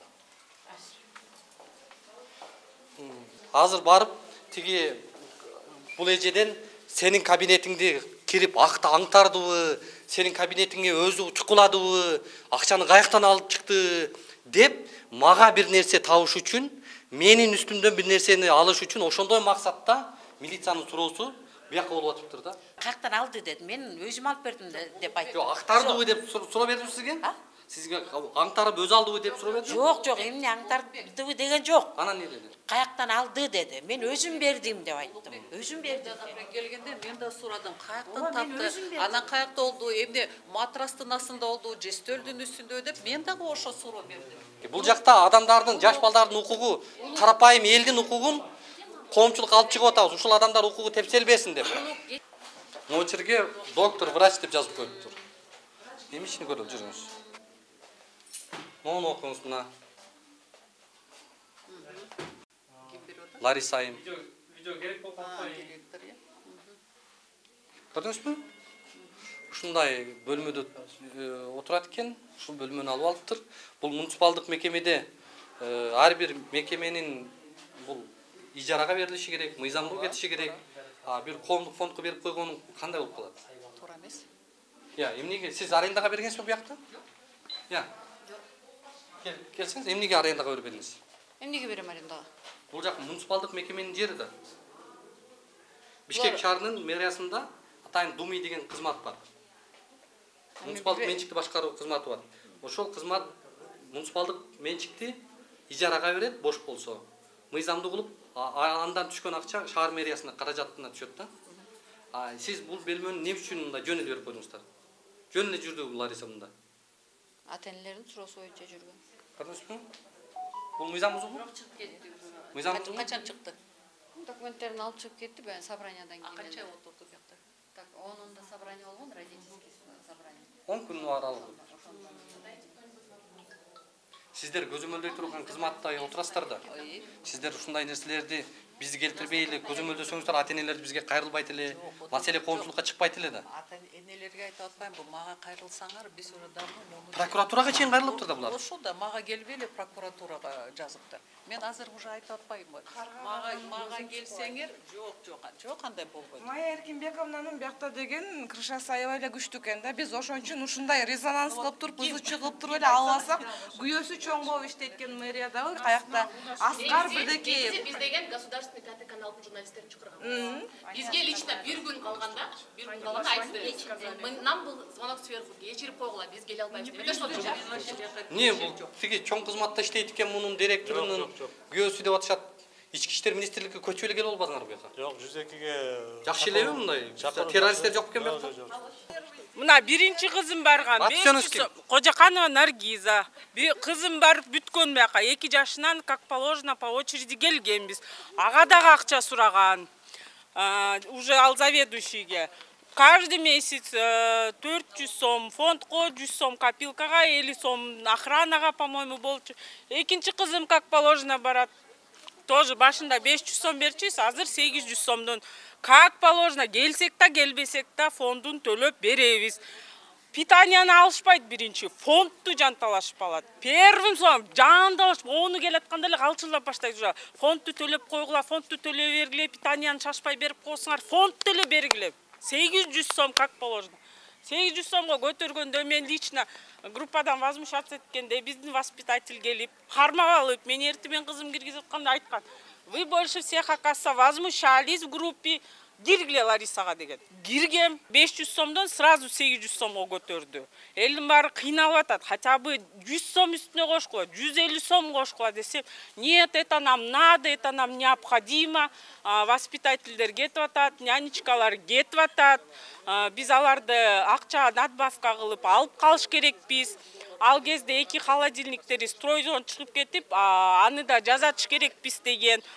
Результата нету никакого. Отчет бердиби? Жоқ, отчеты, что у нее висит, она каждый год копирует, меняют даты, все. Аны любой эле киши келип кылып коет, аны это обычная бумажка, дежурная бумажка их. Отчет байыны деле ата-энелер келиптир, эчтеке отчет берилген жок. То же самое она зачитала, подробно ничего не ясно. Что куда девалась, уже барыз түшүнөт, что ушунча жылдан бери она просто эти деньги все съела. Менин кызым, улуу кызым барганда директор канча машина алмаштырды. По мне, биз келгенде она на Форестери ездила. Потом да бир машина алмашты. Потом еще уже кетип атканда она на каком-то джипе сером уехала. А у Ларисы кычыраган папак джип маякта всегда стоит. Хотим, чтобы Министерство образования, районные органы давали прозрачную информацию о деятельности и работе таких органов. И чтобы любой родитель, который хочет прозрачности, отчетности от руководства определенного общественного образования, могли обращаться, вступать в эти попечительские советы и контролировать деятельность этих организаций по расходованию средств, которые добровольно родители или по принуждению собирают. Прокуратурага, генеральный прокуратурага, Министерство образованияга ушул садиктерди караган, бүт акиматка кайрылабыз. Ушул биздин сурообуз боюнча бүт изилдөөнү жүргүзүп, биздин чогултулган ушу 14 жылдан бери чогултулуп келаткан акчалар садикке жумуш албай чөнтөктөрүнө кеткендери бизге азыр уже кадимкидей эле белгилүү болуп атат. Ошол сурообузду чечип, ошолор мүмкүн болсо акчаларыбыз кайтарылып, садикке жумуш алсын.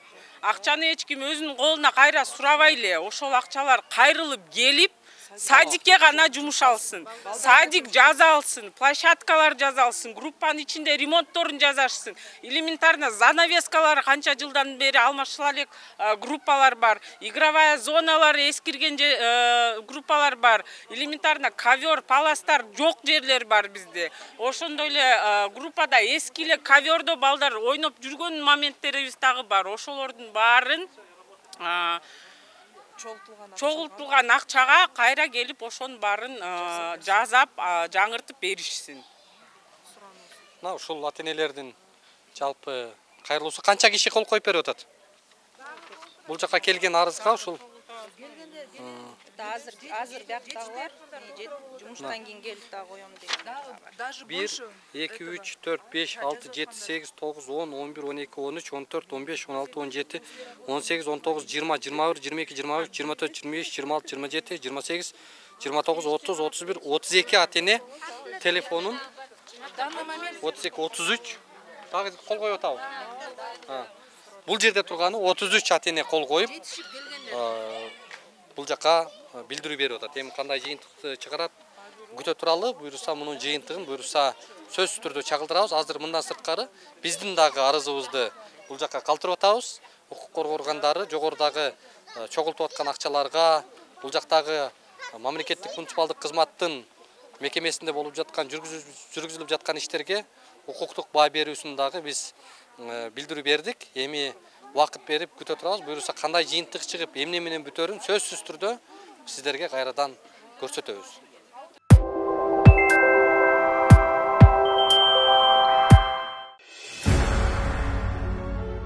Урматтуу мекендешим, өз үйүң, өлөң төшөгүң демекчи, бул заманда жеке турак жайлуу болууга эмне жетсин? Бул муктаждык боюнча ойлонуп жүргөн болсоңуз, биз сизге жакшы тандоо сунуштайбыз. Азыр мен турган жер Ылдыйкы Жал кичи районундагы Үмүт строй компаниясы куруп жаткан Мурас көп кабаттуу объектиси. Эмне себептен Үмүт строй компаниясын сиздерге сунуштап жатам? Бул биринчи кезекте документациясындагы тактык жана тазалыгында. Келечекте үйүңүздүн документине байланыштуу эч кандай кыйынчылыкка дуушар болбойсуз. Бул критерий учурдун эң негизги көңүл бурчу маселеси болушу шарт. Экинчи жагдай, курулуп жаткан үйдүн сапаттуулугунда Үмүт строй курулуш компаниясы сейсмологиялык коопсуздукка жана курулуш норма эрежелерин толук сактоого кепилдик берет.